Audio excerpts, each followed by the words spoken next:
The regular panel is here. It is Stupenzo, blue-collar loser who looks like he's just suddenly turned up in the wrong location. Yeah. And Northern English Bastard. So sorry we are going up late today. Just had to take an urgent call on a personal matter. My apologies. So I thought I'd better delay. Yeah, hope it wasn't anything too serious, though. Fairly serious, I'm afraid. Fairly serious. I think everything works out, though. Yeah, well, we'll see. So I want to also add an additional guest tonight. He's got a book out. That makes two of us.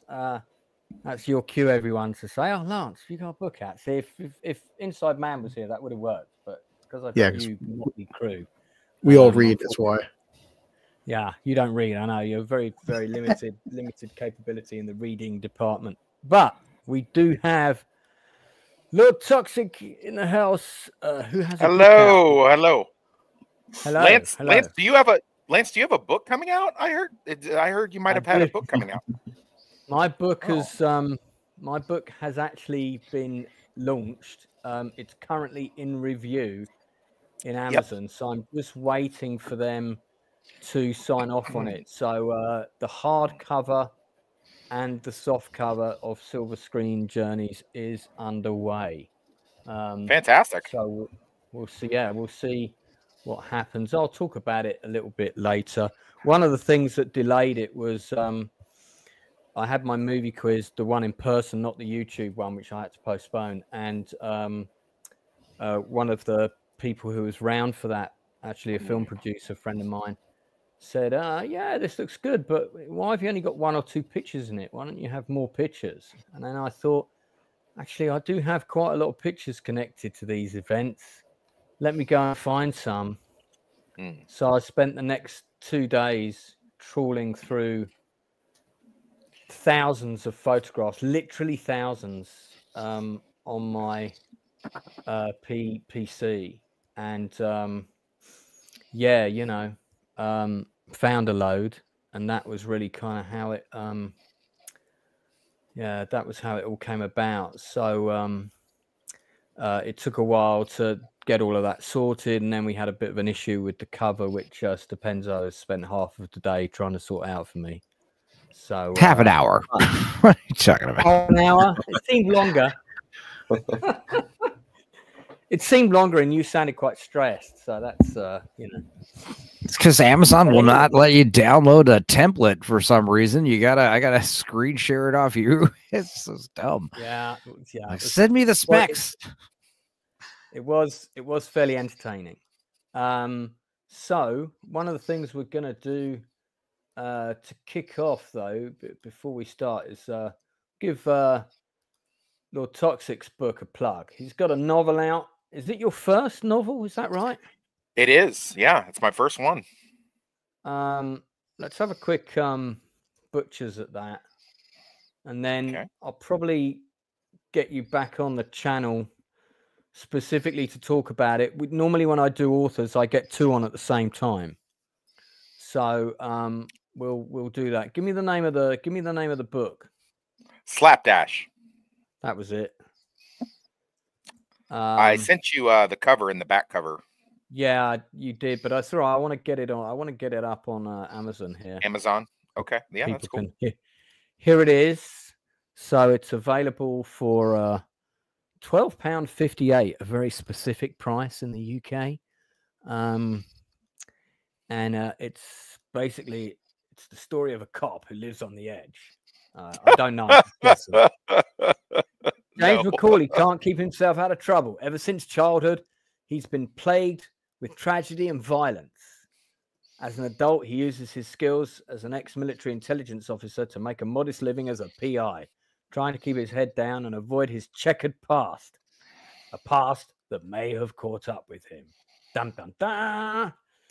So, man, you sound it sounds so much cooler with you reading that.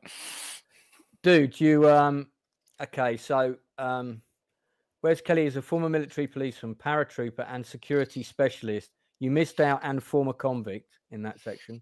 I did. He lives and works in Kansas and travels back to Florida, where he's from. So that sentence really should be: he originates from Florida, but lives and works in Kansas. When I update it, I will make those changes, Lance. Yeah, when you just, I'm just giving you, bearing in mind I'm a writing coach, so that's the kind of thing I do. And even being a writing coach and all that, you can't do your own work. Someone else has to do it for you. Someone else has to point out. I'm terrible with my stuff. My proofreader spotted so many typos in my book, and she's done a great job of sending me section after section of it. And she's still on the last chapter. So no sooner as the book goes live, I'm sure I'm going to be re-uploading another file and making corrections. So don't be afraid to do that. I'm not. I've already had to do it twice. I think when we first met, I was in the midst of doing that. I finally had to outsource and go to our friend here, Northern English Bastard, and have him get into it, because I kept monkeying around with it. I was like, well, let me add this and let me do that. And I'm like, nope, stop it. Get someone else's eyes on it. This cover, this is actually the location of Wes's CD lockup. There's bodies and all kinds of stuff in there. Don't look for that. If you don't do that. If you see that street, just walk on past. Keep on going. Exactly. Just walk on by. Walk on by. All right. Walk on by. How long did it take you to write this? Well, so the short version of that is 4 months, but the long-winded version of that is that I wrote a concept for it, a short story, back in. And then you expanded that later and stuff. And then I wasn't happy with. I took a writing class while locked up, and then got my degree when I got out, and found that I was just woefully out of my depth with writing, and a lot of the stuff that I had done was very Bush League, and I just I did a first-person narrative, which, anyone unfamiliar with that, you can do a first-person narrative where you have the perspective of traditionally whoever your protagonist happens to be, where you see only what they see, you hear only what they hear, up to and including, what happens outside of the range of, where they're at. Now, that can be very good in detective novels, which in a fashion this is, but it's very limiting in what you do. So I went with third-person narrative when I rewrote it. Right. And then some life events happened that I just thought would lend themselves to the source material. And then I was like, well, why is anyone going to care about this guy? So then I rewrote it again. When the third time I rewrote it, it took me the 4 months. And I basically had that. And then the pandemic happened. And so I kind of just sat on it. And then I kind of had that writer's, what do you call it? The where you don't want to put it out there. You're a little afraid of failure. The George McFly syndrome. Yeah, the storyline of every Tom Cruise movie. You had a crisis of confidence. So I just kind of sat on it, and then I had a couple of people just say, "Hey, when is this? When are you going to do anything with this? What's going on with this?" I had let a few really close people read it and look at it, and I was like, you know what? I need to quit messing around. So I paid somebody to help me type it up, because I am a terrible typist. And after that, I was going to push it. And then, Luke, Northern English Bastard, said, well, would you mind me taking a look at it? So I sent him a digital file, and he painstakingly went over it, found a bunch of mistakes and, stuff that just needed to be corrected, and kind of gave me his thoughts. And, but I mean, the small stuff aside, pretty happy with it. So cool. that's when I pushed don't it. listen to anything he says. I mean, yes. You know what? If he is going to grace me with it, my next two, which I have another one done, and I have another concept one, the third one in the trilogy ready, I'm going to, instead of paying money to some random college student, I'm going to pay him the money to go ahead and proofread and edit it for me, because he did a much better job than the person I paid. So, okay, all right. Well, don't book me to do that. It's only my job, but that's fine. All right, okay. Oh. Well, look, hey, I could use the money as well, though. No, I'm sure you can. We'll come back to your book on another episode. We'll probably do a great. Yeah, with you about it.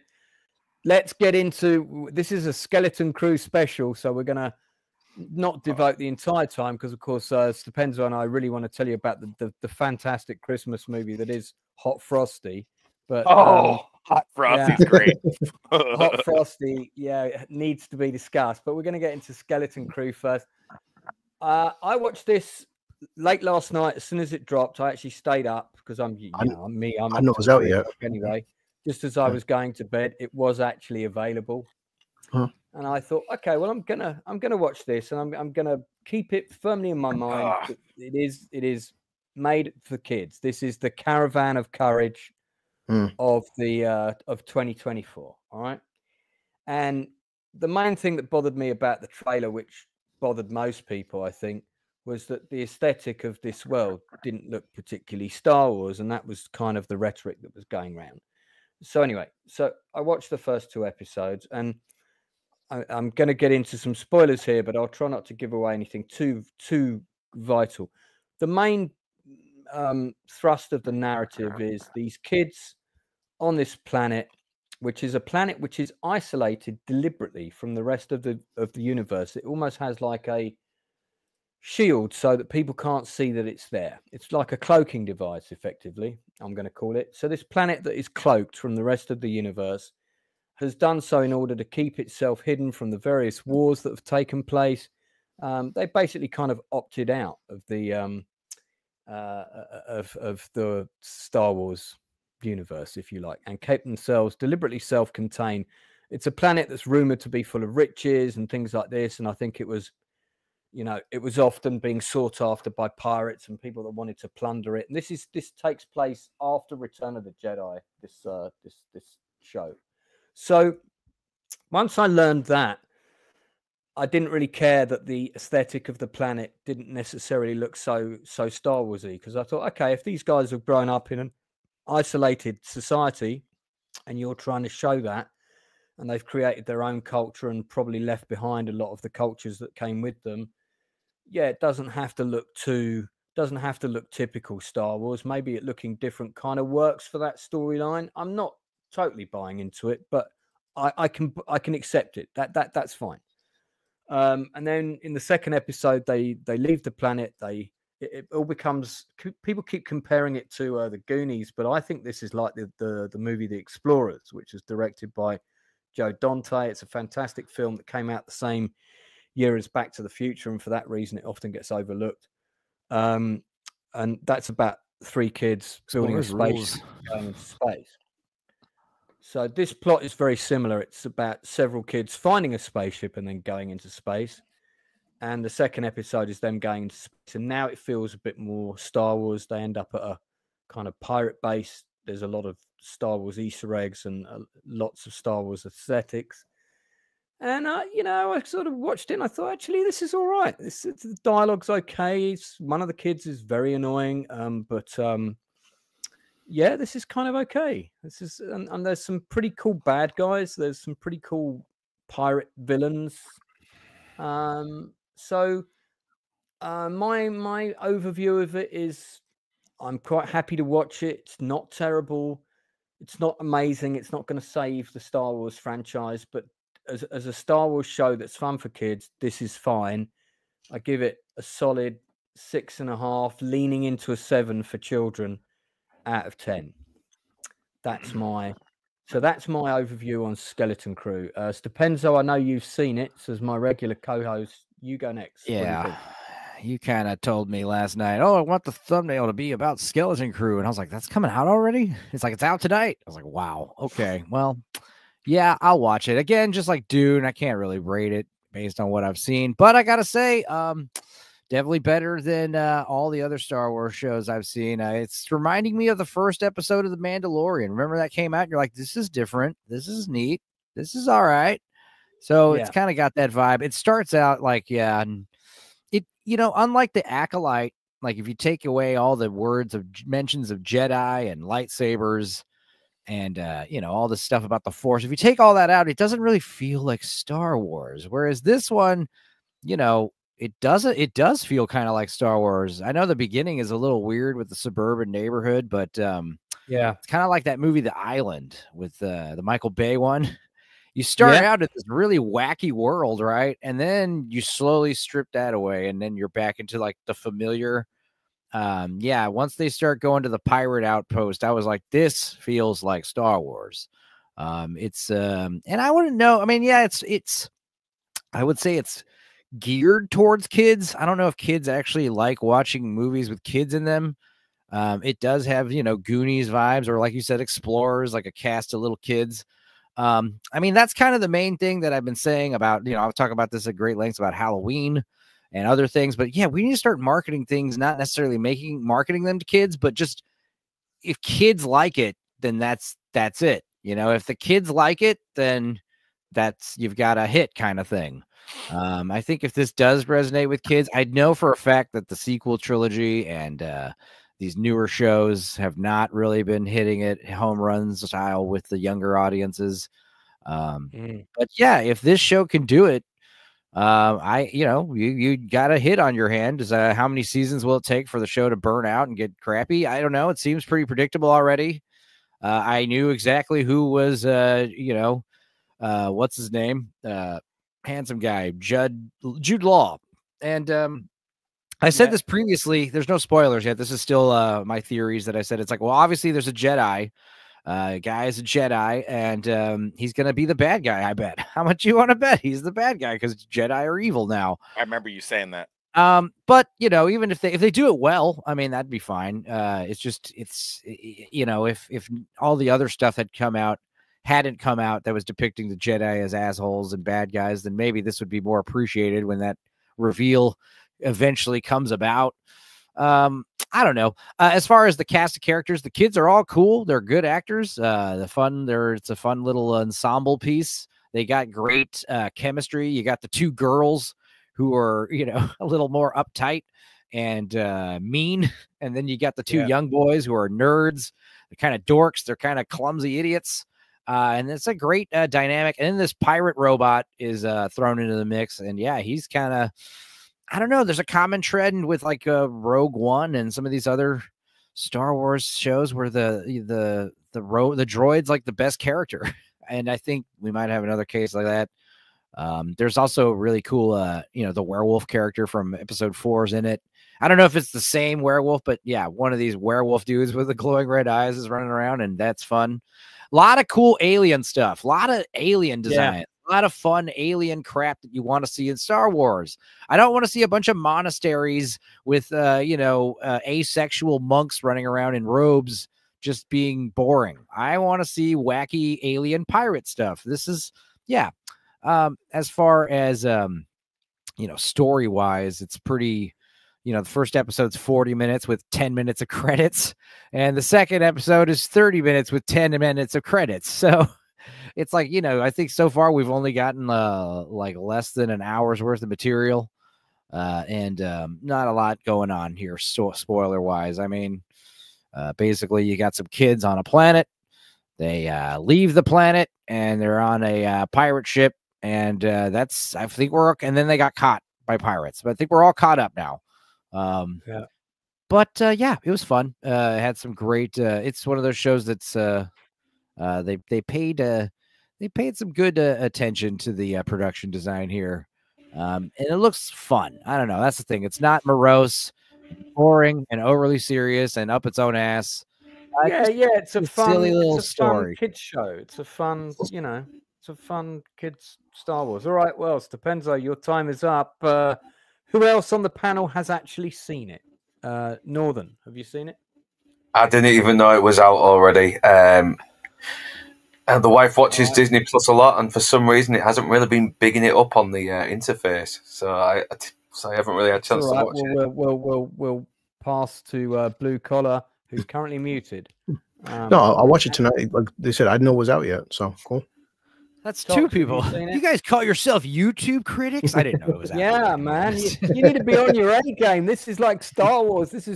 I think Lance is the only one on the panel that knew it was coming out. He only reminded me last night. I was like, oh, okay. So yeah, I had it written in my diary, and I suddenly noticed, and I was like, oh, okay, yeah. Ashen Prism, I haven't seen you in the chat before. Welcome. 10 minutes of credits is standard for Star Wars. You've got to credit all those visual effects AI people, So yeah. I don't know. It's just like, why did we all hate the premiere of The Acolyte so much compared to this one? Like, why are we being, less harsh on this? Like I said, because it just feels like it's I don't know. It just seems like they're having fun, and it's meant to make me have fun to a degree. The only thing I can say about it in terms of if this show has an agenda is that it feels it's a show that's written for kids, that want to have adventures. The agenda is to get kids into Star Wars. That's a good agenda. It's leaning into the Explorers. It's leaning into Goonies. It's not ripping those things off, but that is the tone, and why not? That's what a Star Wars show should be, is fun for kids. Absolutely. And like how I said, kids, I think little boys tend to not relate to the little boy characters, but that's why you throw in the Jude Law and the big robot, because the little boys are going to love those kids, whereas the actual two little girls and Neil, the little elephant boy, I think little girls would watch it and kind of identify strictly with her, like the main captain girl, whatever. She seems to be a real standout. Also, what's her name from the Banshees of Inisherin and Night Swim? What's her name? She's in the show. Oh, I forgot her name. Yeah. She's on Better Call Saul as well. Yep, that's her. She's got one of those faces where you always recognize her, never remember her name. But she was great. She plays the superintendent, woman, right? Yeah, who's actually a bad girl over here, her mom. But yeah, it's, I remember when the trailer came out, we were complaining about, like, what is this suburban neighborhood nonsense? It looks weird. Yeah, you want Star Wars to look like Star Wars, don't you? You want the space western, the space pirates, like you said. But they kind of, like Lance said, I mean, the point is this planet is supposed to look weird because apparently it's some isolated treasure planet or some nonsense that nobody's supposed to know about. Basically, these kids don't realize they live on some kind of fantasy world. So it's weird. Pretty fun. Yeah, that's why I think almost like them hearing about Jedi and stuff, they're almost like fairy tales to them, basically. Yeah, that's how it seems. I mean, if I was a kid, I would dig this, and I am a big kid, and I'm kind of. When your voice goes up like that, I kind of don't believe you. I kind of like it. I think the kids love it. I do see a lot of Lego Star Wars opportunities in this show. We're going to be seeing there's definitely going to be a Blue Elephant miniature figure Lego thing coming out anytime soon. Yeah, there's definitely also, it's kind of spoilery, but there's a big, what the hell's underground, and then when you figure that out, that's pretty cool. And then like the inside of what's underground is really cool, like set design wise. You're like, oh, neato, it's always cool when you're watching a sci-fi show and you say something like, oh, that's cool, that's neat. Saying the word neato out loud is always a good thing. I certainly didn't catch myself saying like, oh, what the hell, or what's going on, or any of that stuff that you usually say when you watch these Star Wars, Disney Star Wars projects. What? Huh? Those aren't good noises to make. Exclaiming, oh, wow, or neato. Those are good things. And I found myself doing that a couple of times. Yeah. Yeah. Plus, I was Yeah, saying too I that mean, they've been so busy, destroying the Star Wars legacy and Luke Skywalker and everything. Right. That, Yeah. It didn't shit on anything yet. yeah. So even No. if it's even if it's mediocre, like the Acolyte, even they're messing up their own lore. They're throwing in characters that don't belong in that universe already. Like, so as long as it's fucking up the lore. Like, I remember like the first episode of the Acolyte was just a bunch of whiny people in a jungle or something, right? Yeah. And you're just It's people pretty running simple. around, and I don't know. It just I'm- seemed, like I I'm- said, overly serious tonally. Like it's very like the Jedi, the Council, the sabotage. It's just I'm not saying this show is only for kids. That I think, no, man babies will love it. Man babies will love it. There's a lot of if you're a there's lot of fun 40-year-old stuff man, for Star Wars fans. Yeah, if the your show. Star Wars ruined your childhood, I think Disney might be trying to course correct. The thing is, this show was obviously in development for several years. And that's it's interesting because like everyone's saying, like they're not marketing it a whole lot. I mean, we know about it. A lot of people don't know it's out already. It's the one that they're being, they're not puffing their chest over and getting all in our faces that we have to watch this. And yet they should be like, hey, watch it. It's fun. Instead, they're just kind of like, yeah, we'll put all of our time and energy in the Acolyte, and we'll also release Skeleton Crew over here. I think kids will like it. That's kind of the vibe. But it turns out that that's kind of, Stranger Things is hot stuff right now. But Stranger Things also does kind of resonate with the kids, right? Kids nowadays like Stranger Things. Is that true? Well, I think so. I stopped watching that a couple of seasons ago. So did I. But still. Season 1 came out and everyone was like, "What is the hell?" That season was good though. Yeah, the last one was I wanted the future seasons to be with new stories with new kids in different towns. I just think the whole idea of following the same characters that didn't really work because they took the story so far. Yeah, Wil doesn't need to be in the latest series. I mean, his character was really fucking wasted in the last 2 seasons. He really was. What saved the last season was actually finally adding a bad guy. Yeah. He was actually good. Jamie Campbell Balls, is that his name? I'm pronouncing his last name right. Yeah. Also, another thing. I mean, well, I guess we do have some bad guys so far. Yeah, Werewolf guy is kind of a bad guy, but Werewolf guy looks cool. Guy. He looks dope. He sounds dope. He talks like what I think a werewolf would sound like. Donal's always fucking good. He is. I think he's one guy that's gotten better as an actor as he's gotten older. Yeah, I mean, he's definitely the best part of Captain Marvel. I mean, I think that's arguably the worst movie he's in. Oh, Ben Mendelsohn was the best part in Captain Marvel. Oh, yeah. Okay. Also, Jude Law playing a bad guy. That's something you tend to do in your older age with your waning celebrity. And I think that's probably what he's doing again now. Also, more evidence to suggest he's going to turn out to be the bad guy. I was always kind of weird on Jude Law. Sorry. Bryce Dallas Howard directed an episode of this. That's Ron Howard's daughter. Yeah. Sharon. And she's a good director, actually. There's the werewolf character. I was looking for him. So he looks good. Practical. Yeah, he does look good. He's got these like glowing, like red jewel eyes that look just so cool. Is he related to the werewolf guy in the canteen scene? He might. I don't know. He might be the same werewolf. I don't know. I mean, it was just a random mask I got from a Halloween shop, I think. Right. I know. He's always been one of my favorite background details in episode 4. It's like, there's a werewolf right there. You're like, you're like, what the hell? This is weird. I like that. I like that you have werewolves in Star Wars. Right? I mean, he's full blown. It's not like he turns into a human or anything. He's a werewolf resembling alien. But yeah, imagine if there were like werewolves in Star Wars, like not necessarily turn into a wolf, but you got someone who gets bitten by something, turns into a creature of some kind at night. That'd be dope. Where in the Star Wars timeline does this take place? Shortly after Return of the Jedi. The new Republic is doing its thing. The High Republic or whatever they call it. I don't know. So it's the same time the Mandalorian. I think before the sequel trilogy, if I'm not mistaken. I hope so. Yeah, so around about the same time as The Mandalorian, because I think that was set after Return as well.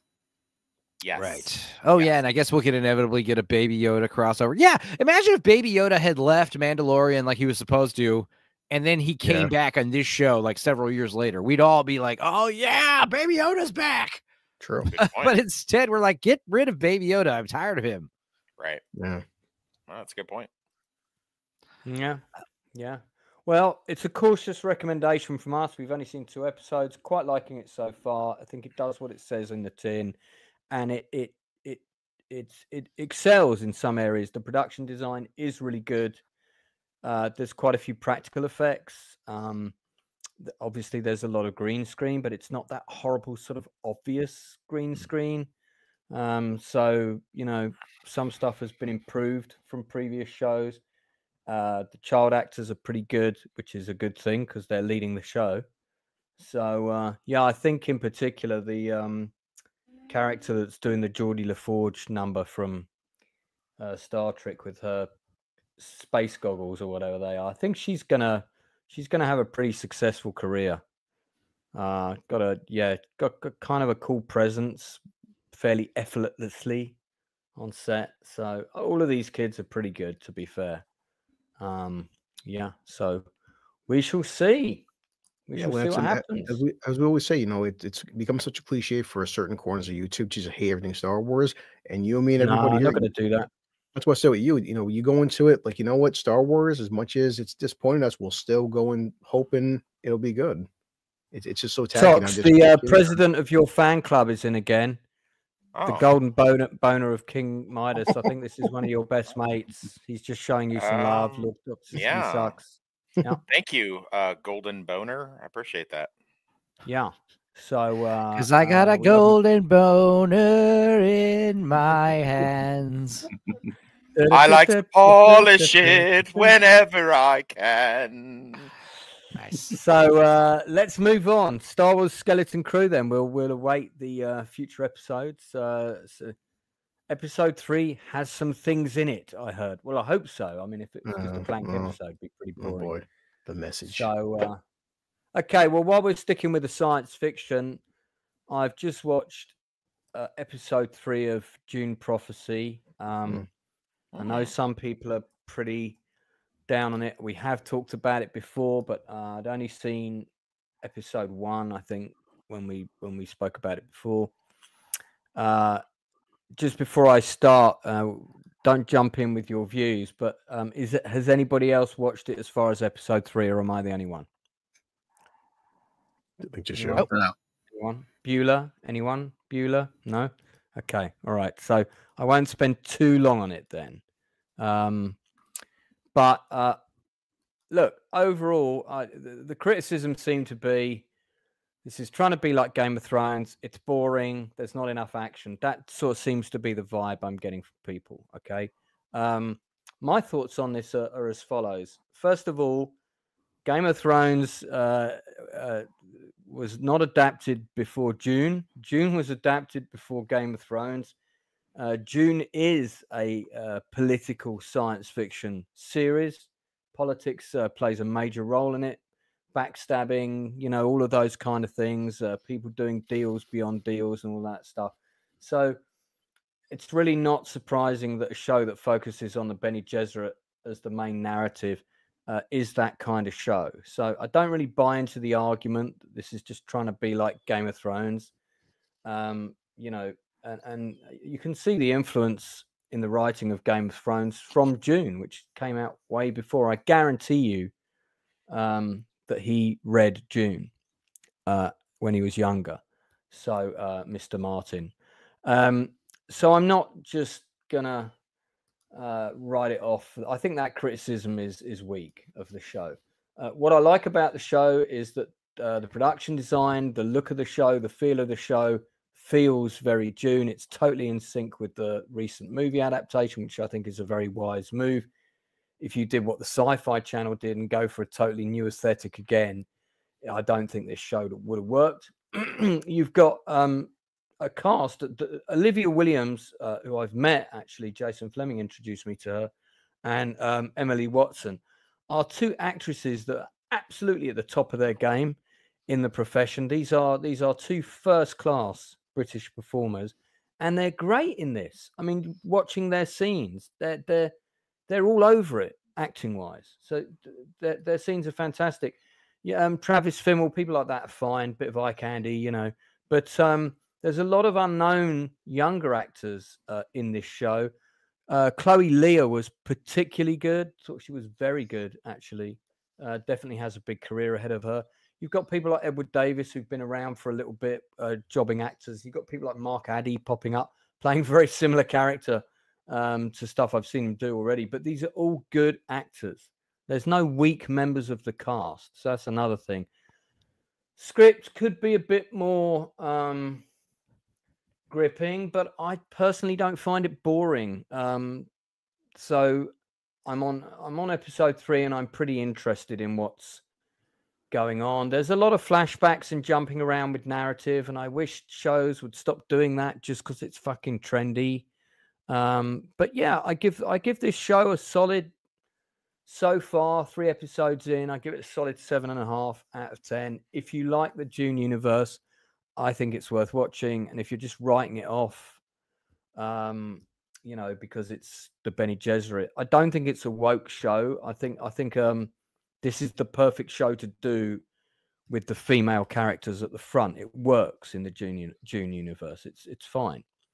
So that's my thoughts. Leroy gives it 8.5 out of 10. Anyone else watching it in chat, please give it a rating. But I would like to know what my other panelists think of it. So do, when you get time, try and watch at least the first 3 episodes and see what you think. Rob Faulkner hated it. Strong words there, Rob. So he had to move on. Okay, fair enough. But listen, if you don't like it, that's fine. We're all about everybody being entitled to their own opinion on this channel. So that's all fine. If you don't like it, if it's not your jam, I've said the reasons why I liked it, and I stand by those reasons. Drew Gordon's giving it a 7 out of 10. Thank you very much. Maybe a 6, depending on the aesthetics. Okay. All right. So we'll move on. Stupenzo, shall we talk about Hot Frosty? I guess. So Stupenzo said, Lance, you have to watch this. It's the best Christmas movie Not true. ever made. I know he didn't say that. No, you guys know that I It's not see Hallmark. through the lies of Netflix and these imposters trying to do Hallmark. Stupenzo is a Hallmark purist. Yeah, these Netflix Christmas movies are only centered around things like lust and gluttony and other deadly sins. An affront to all things Hallmark that Stupenzo loves. It is an affront to all things wholesome. Okay. Yeah. This is lustful nonsense parading and you know, attempting to charading as a wholesome Hallmark movie.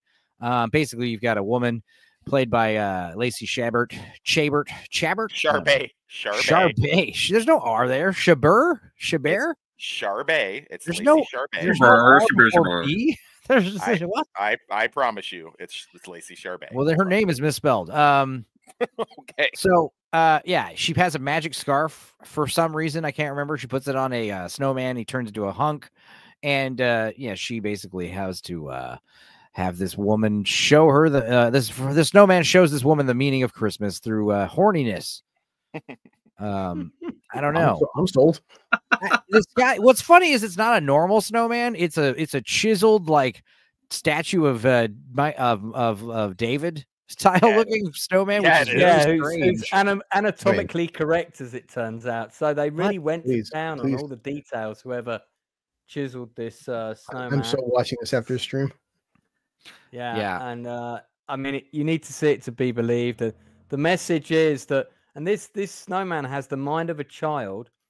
Right. Yet it's okay for the women in the town to all chase after him. Oh my God, he's awesome. What is the message? What is the message here? You know, we like him young, dumb, and full of cum. Pretty much. Yeah. So that's kind of what's happening here.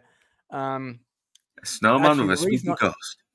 The reason I found out about this movie was because of, I'm sure you guys watch it, Pitch Meeting, which is done by that guy. I love Pitch Meeting. Ryan. One of the most popular. Yeah, Ryan.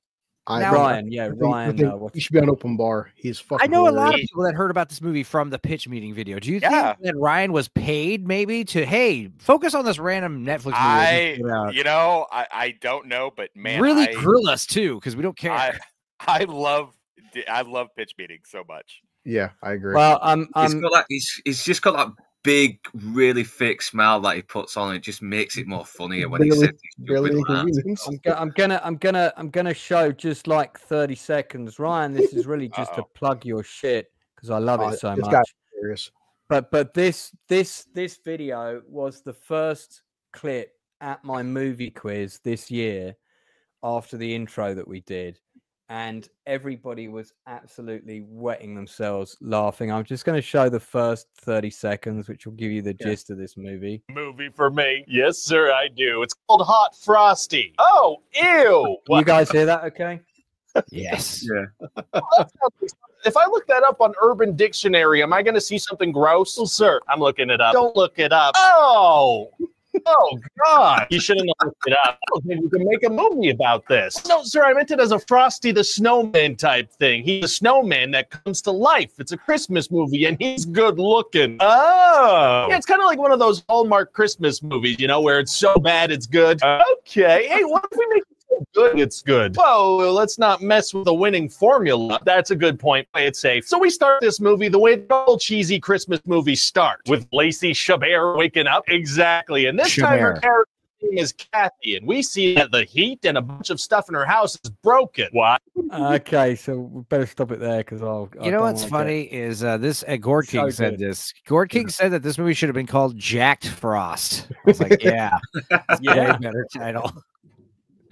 Well, he does actually steal a body warmer that's got the name Jack written on it. That was right. That was one of the movie quiz questions, funnily enough.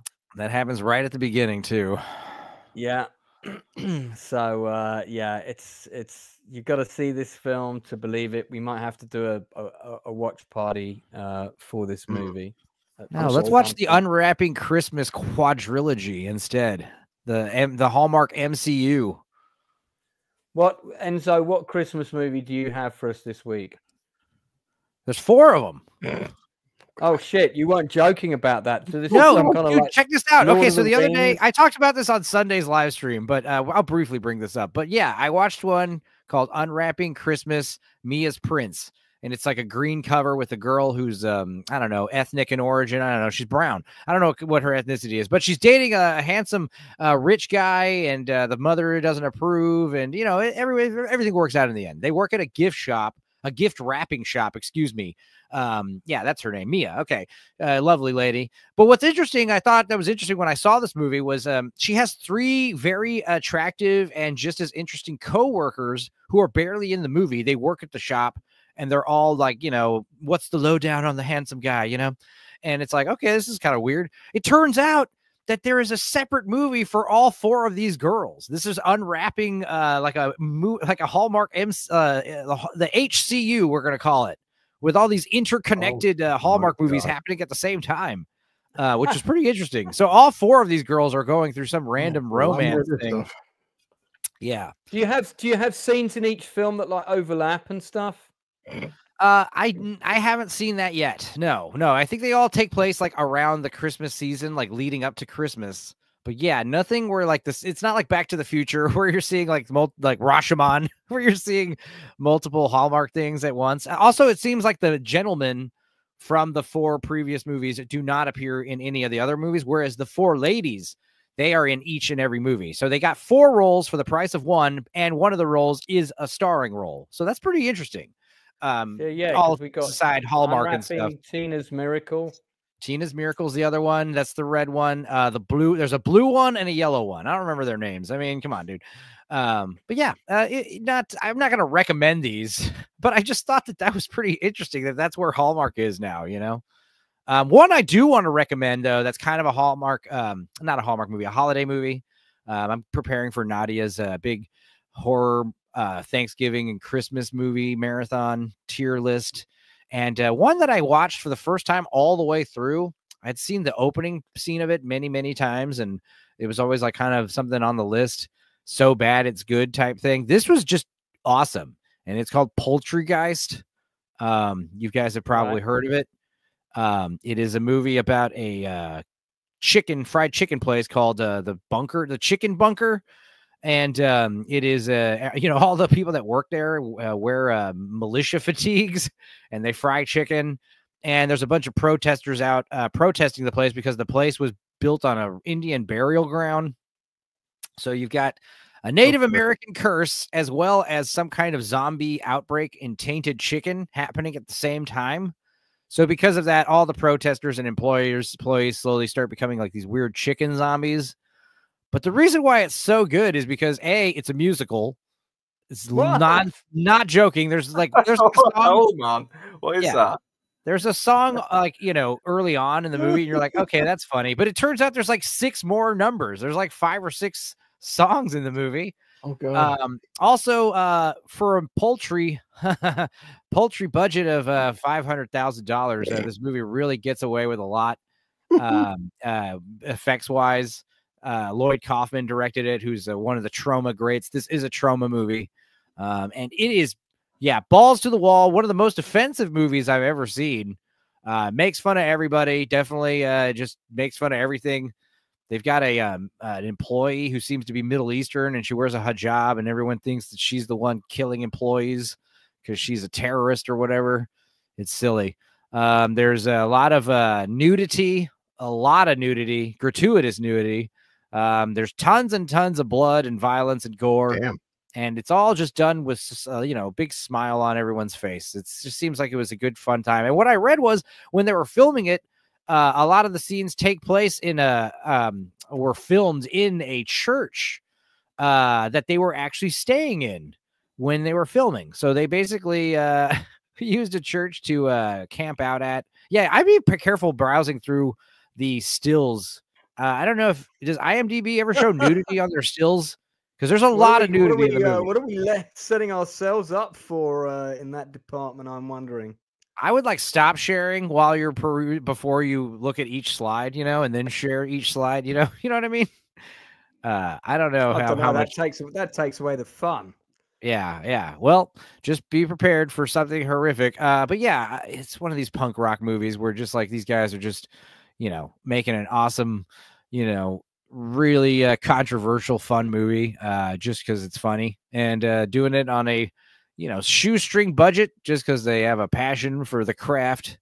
And it's a stupid movie, but I loved it. I watched some really awful schlocky movies like Werewolf Santa. That was absolutely one of the worst movies I've ever seen. No redeeming qualities whatsoever.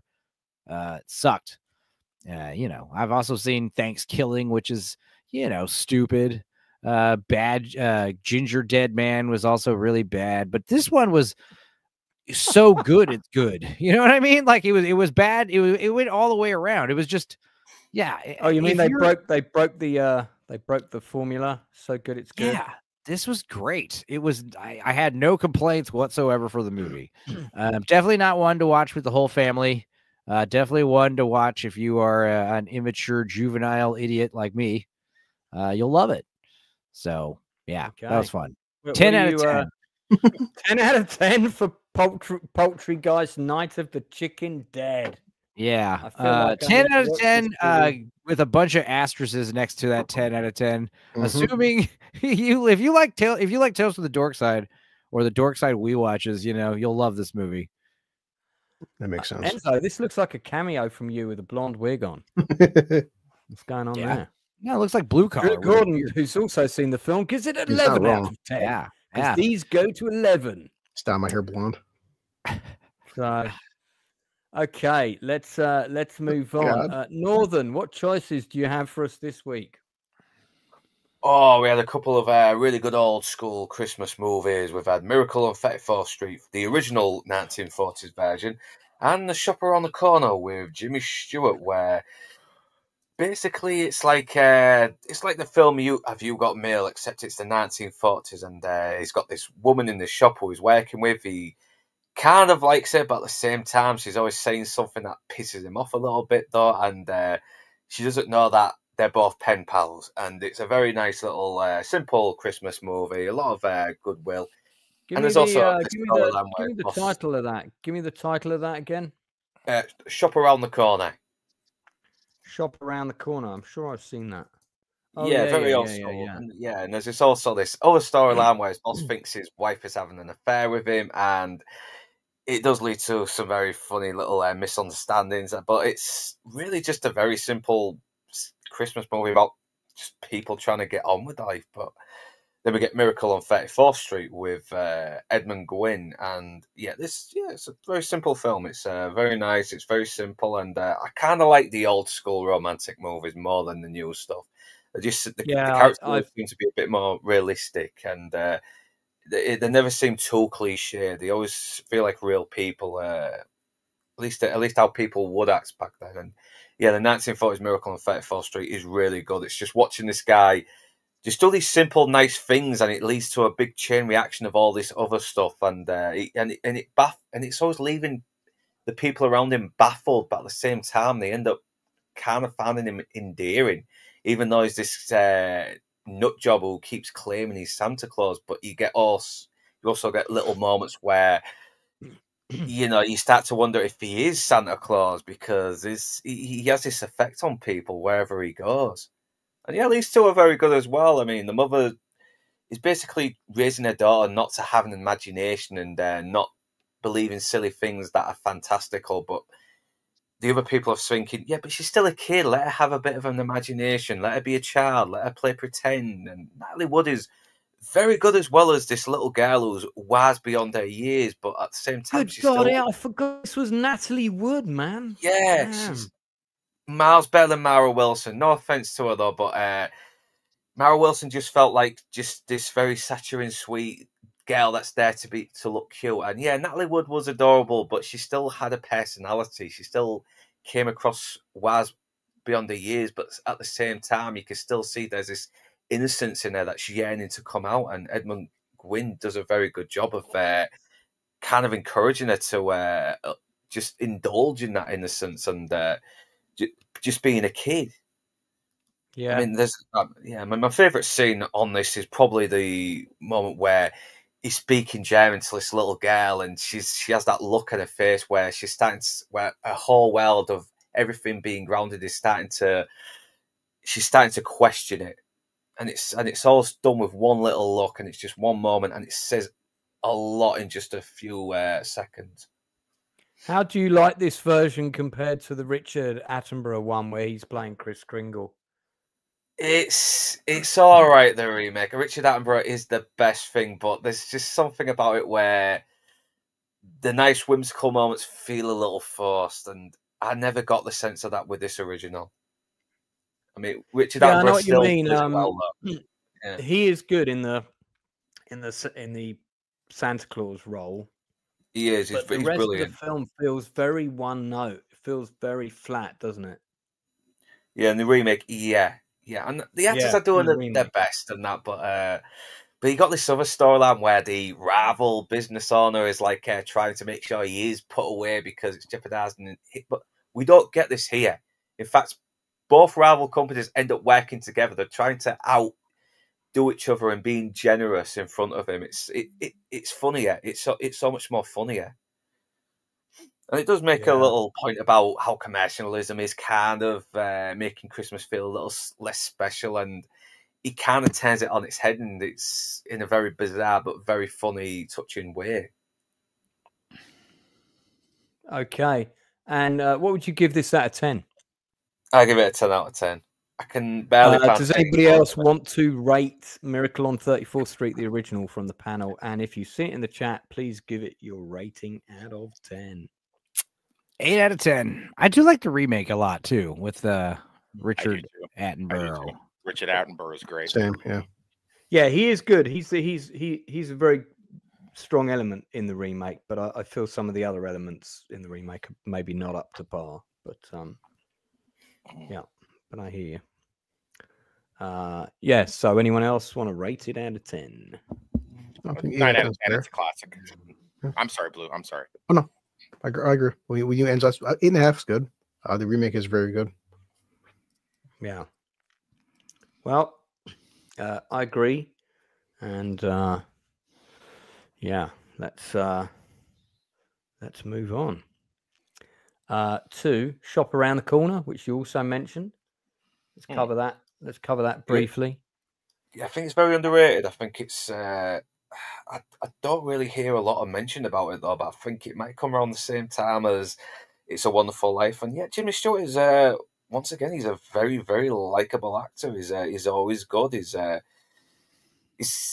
kind of just this kind of serious guy, and but I forgot the actress's name who he gets with, but they do have some good chemistry. It's like she's kind of got this way of articulating something that he takes as an insult, and he kind of gets baffled at how eloquent he's insulted. It kind of makes me laugh a little bit, but we've got this other character called Vada, so it's kind of like this very foppish guy, and it kind of, I don't want to spoil it, but he kind of reveals to be a bit more devious, and he's such a conniving arsehole as well. And when Jimmy Stewart fucking hands him his ass, it's fucking brilliant. And I don't want to give too much away about it as well. It's a very simple little film, mostly just about people trying to get on with their lives, and it does have a nice little ending where the boss, played by the guy who played the original Wizard of Oz, by the way, is just speaking to this lonely guy who found someone to spend time with him at Christmas, so he's not alone. It's very touching.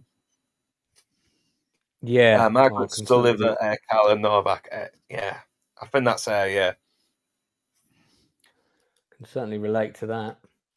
Yeah, so two Christmas black and white classics. Miracle, the black and white, I'd have to give 9 out of 10. I have seen Shop Around the Corner, but not since I was a kid. So I feel like I want to watch this one again. So I definitely remember seeing it. I definitely have seen it. So yeah, I'll be checking that out. Might be whacking that on, maybe even on Christmas Day. We'll see. Two great choices there from Northern Bastard. Who says the people from up north are uneducated? Not me. So there you are. I speak good. Excellent. Blue. What bus movies do you have for us this week? The Big Bus and others. I did go see Moana too, because I was curious, because it was #1 at the box office and broke some records. I mean, despite it being not a great do you know movie. What? I didn't even know they made that film until somebody just mentioned it the other day, and it's the original Moana was Pixar, right? Yes. Yeah, and it's weird too. Like this, I guess it's like with Walt Disney Studios, but it looks just exactly the same. So I'm not sure how that works out. No, I think the original was just Disney, not Pixar. See, I'm not sure if it gets credited. I could have swore it's credited as Pixar. Look it up. It's Disney. Sure it's definitely not Pixar. It's definitely not Pixar. I like the first one. I don't think so. I'm 90% sure. Well, it's funny because when the first one came out, I'll admit I wasn't a fan of it particularly, and somebody said it was a Pixar movie, and I said, well, it didn't feel like a Pixar movie. You know what? Luca might be. Luca was Pixar. Luca was Pixar. Yeah, no. But somebody said to me this was Pixar, and I said no, I don't think it is. No, it'd say Disney. It'd say Disney's Pixar on the top. They definitely brand all their Pixar movies. Yeah. So, but Pixar hasn't been the same since the first Cars movie. Let's be real, or at least since what was the one where the girl's mom turns into a bear? Brave. Oh. Yeah, that really let me down because I was expecting a really good, cool kick-ass. They didn't tell you what the story was. They kept the plot under wraps. And the plot is mom gets turned into a bear. I wasn't a big fan of Brave. I rate Inside Out. I think it's one of their best movies. I liked Inside Out 2. Yeah, I think they should do Inside Out 3, 4, and 5, and 6. I agree. Inside Out characters fighting dementia. That's going to be a tough sell, but it'd be a fucking great movie though. It'd be a great way of educating people on that subject. That's what Pixar does best, is like educating people on difficult things, So I thought Disney bought Pixar, because Moana 2016 is considered. So how's it different? How's Pixar different than Walt Disney Animation? It isn't. It's still a subsidiary company within Disney, but Disney own it. So When it first started, they had a first look deal with all the Pixar films. But yeah. Okay, so what did you think of this? How was it? First hour, very boring. Last half hour was actually really good. But as Jeremy John said, in terms of animation, Lance, the animation is a masterpiece. Whoever did the water effects and the lightning effects should like get some kind of an award. It's by far the most beautiful movie I've ever seen in terms of animation. I will give it that. The story is pretty bland, but it's like Avatar 2. People hated Avatar 2, but you can't deny what James Cameron did with the visuals. Same thing with this one. The story's pretty bland, not as good. But I could see kids 10 and under will go apeshit for this movie. That's why it did 300 million over the weekend. It wouldn't appeal to us, but it's going to appeal to young kids. But it's not as good as the first one.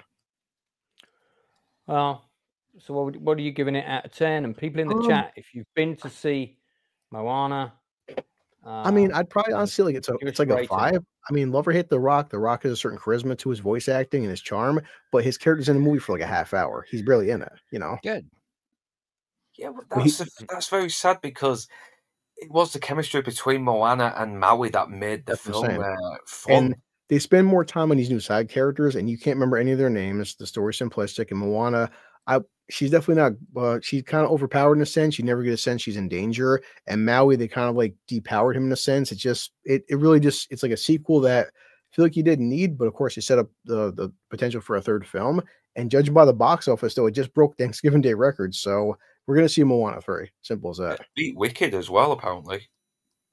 But because of the visuals, because like I said, any kid that's 10 and under is going to want to see this film 2 or 3 times. The animation, a couple shots were almost live action. It was just that detailed. Like even Moana and Maui, their facial expressions and the distance shots. There's a couple of distance shots when they're sailing. It looked like people actually sailing. Like it's visually, it's impressive, but the storyline's weak. But for most kids aren't going to care about a bland storyline. They're going to see a chicken, Maui, big water effects. And that's all they're going to care about. And they're going to want their parents to go see it 2 or 3 or 4 times.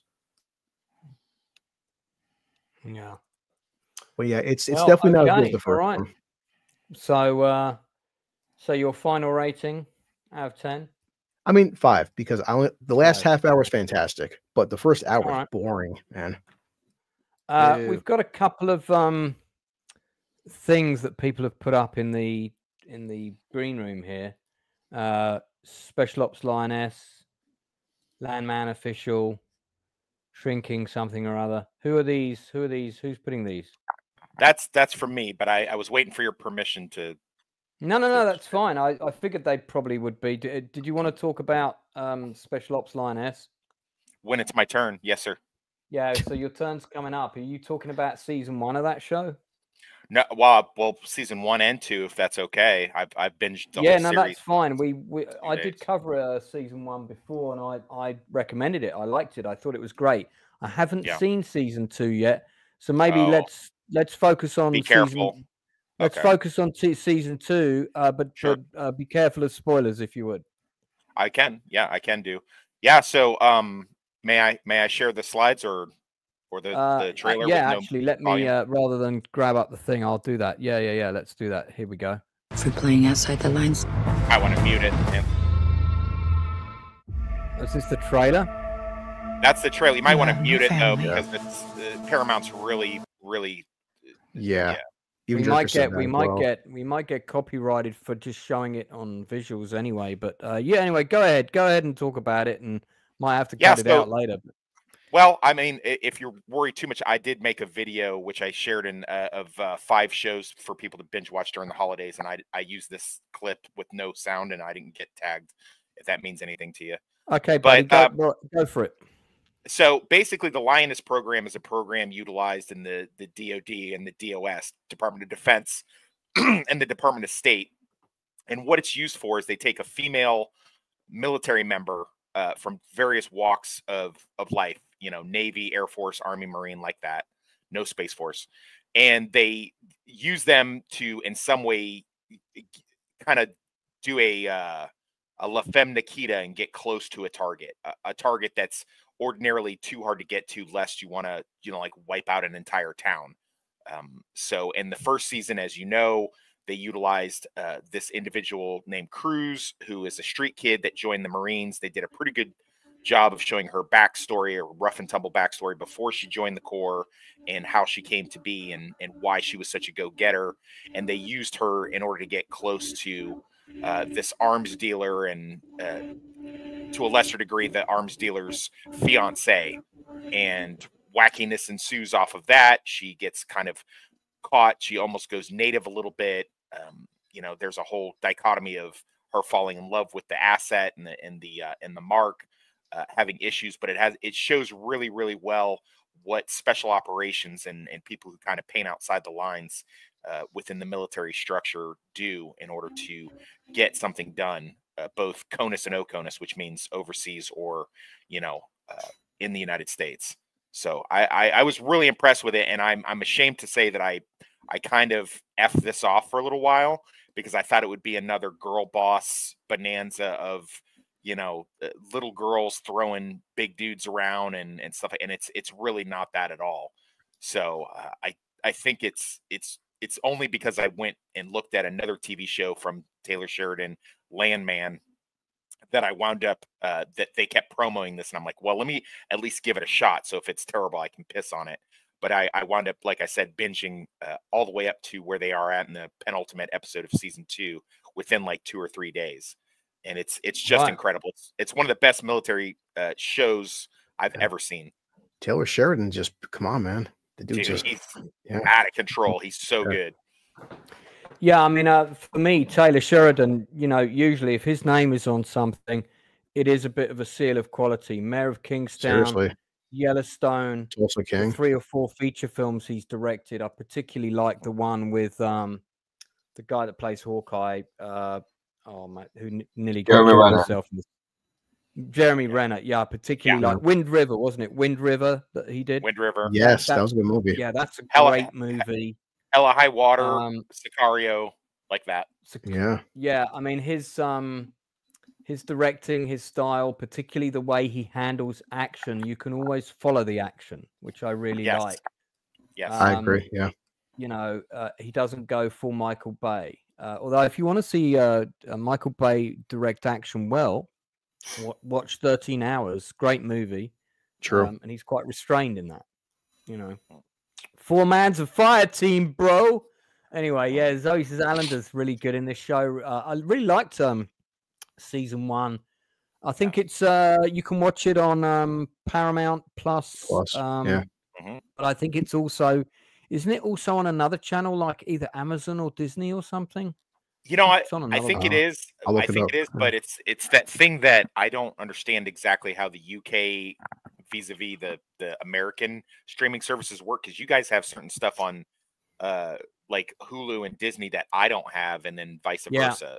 So I'm not really sure how that works. I do watch it on Paramount Plus. I went ahead and bit the bullet and got Paramount Plus just because of Landman, and then I got onto this, and I was like, man, this is just it. May be the best show that he's done. Say again, sir. There's some good stuff on. There's some good stuff on Paramount Plus. I think a lot of people wrote it off because, you know, the Star Trek TV shows were so bad, and that was why most people subscribe to it. But you want to watch the 8-part drama series about the making of The Godfather as well. That's on there. That's amazing. The deal. That is so good. So good. Yeah. My friend produced that show, and I used to be in his acting class, and he directed, I think, the first 2 episodes. Dexter Fletcher, who played Staff Sergeant Martin on Band of Brothers, is the main driving force behind that show. Yeah. Is my where's my sand table at? How much do I have left? I want to say one more thing about sand timer. Sand timer. Oh no, you're good. Sanding table. You haven't exceeded the ends. You haven't exceeded the Enzo. Sand table's a military expression. Sorry. So one of the other things that I like now, this show is very similar in tone, except it's basically like the TV show The Unit, if The Unit was on a premium channel and can get away with cussing, ultra violence, and nudity. So think of that. But what I couldn't stand on The Unit, they had the A story and the B story, and the B story would be like the wives and the family at home and stuff. And I hate to say I didn't care for that at all. Juxtaposed against this show, like Zoe Saldana's husband, the doctor, he's the B story, obviously, and he's great. I don't roll my eyes when he shows up. Like, his acting is good, and I actually give a crap about the things that he's doing on the show. And the stuff with the when they have like the Joint Chiefs in there and they're doing their, you know, behind the scenes discussion stuff. Usually I'm just like, I don't care. I don't care about any of this, but I'm riveted. Michael Kelly is amazing. Of course, Morgan Freeman is great, and he's subdued. They have some excellent performances from Nicole Kidman. Again, I was a little worried. I was like, man, they're gonna go too far with this and if I do have a couple complaints, there's a few moments here and there where some of the female soldier types are running around with weapons that are probably a little too big for them, and they probably wouldn't handle that well. But that's a small military guy nitpick, and I'm not willing to give up how good the rest of the show is. Dude, chicks with guns is hot. That's all I'm gonna say. No, Chicks with Guns is great. Chicks is hot. Yeah, no, totally. And maybe there's a little too much, especially as we get into season 2, there's a little too much of people just kind of screaming at everybody else. But what's your overall rating for season 2 of Special Ops Lioness out of 10? It's a 10 out of 10. It's a 10 out of 10. Well, I'm going to watch this. So unless they fumble the finale next week, I mean, that's the only way that. But I just can't. I can't picture that at this point. And you know, without. Go ahead. No, I was going to say, before we go on to your second pick, some people in chat have mentioned The Outpost. I literally just bought that the other day. Good fucking movie. I bought it because it's good. And a film now, for me to buy a Blu-ray of it, either there's got to be something I want to review and talk about extensively, or just to make it into my collection. It's got to be an outstanding film. This is an absolutely fantastic movie. Really, really liked it. Thought it was very, very good. So I highly recommend it. But my hair is all over the place, so I'm going back off camera now. Yeah. Outpost is a fantastic movie. Yeah. But more importantly, my hair is in a world of its own right now. Not suitable for public viewing. So people make the joke that Paramount Plus is like the Taylor Men die. All companies die. No, I mean, that's not a bad thing. So this is Landman. I've seen this being advertised. You might use that. It's like Dallas, but with guns, right? It ain't any different than Tombstone or Dodge. The trailer, I'm not sure. This is it doesn't have a whole lot of gun stuff. It's actually just mostly the machinations of what happens with the oil companies, what they have to go through, the roughnecks that have to pull it out of the ground, the executives, and Billy Bob Thornton plays this kind of fixer middleman who is the go-between between the guys on the ground that are pulling it out of the ground and the criminal element that they kind of run afoul of a lot of the times when they're trying to do this, and the upper executive branch played by like John Hamm, who he has to deal with on a daily basis. And it's like every single day is a crisis, but every single day they're pulling billions of dollars out of the ground. So it's got to be done. And I really had no interest in this. I saw a TikTok clip of some of Billy Bob's acting in it, and I was like, okay, let me give this a look. And I got 2 free episodes on Amazon, and that's all it took to hook me with the show. Wow. I think Enzo would really like this because it's very Texas centric. It's like all about, they go to Texas bars and there's like large Texas expanses. I was only stationed in Texas for a very short time, but I think I don't think I will like it because I subscribe to this conspiracy theory that oil is actually a renewable resource. It's a natural byproduct of tectonic plates rubbing together, and the government doesn't want us to know that the oil is free. It's as abundant as the ocean. Of course, I mean, that's just a tinfoil hat time. But yeah, I mean, I saw the clip of Billy Bob talking about the damn windmills don't work, which is true. But when he started talking about how we're going to run out of oil someday, real soon, we need to find a replacement, I was like, that's where you lost me. That's not true. We're never going to run out of oil. Yeah, because basically acid plus metal equals oil, and that's technically loosely what's going on in the center of the earth 24 hours a day. Yeah, so when you're rubbing the tectonic plates together, it produces friction, and that friction produces this black seepage. It doesn't come from fossils. It's a lie. It's a good darn conspiracy theory, I tell you, boy. Yeah, well, okay. Well, No comment on that. Okay. I'm not touching that one with a 10-foot pole, son. I'm half joking, guys. Come on.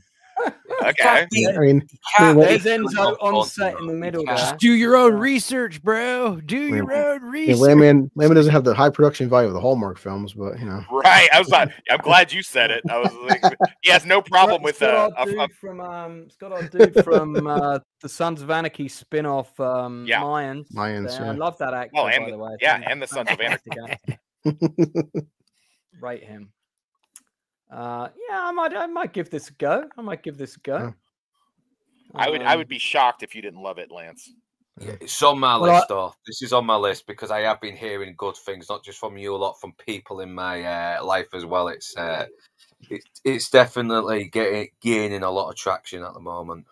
Right. Well, I'll be sure to check it out. I've already got a funny idea of a video I want to do for it, so I'm definitely going to watch it.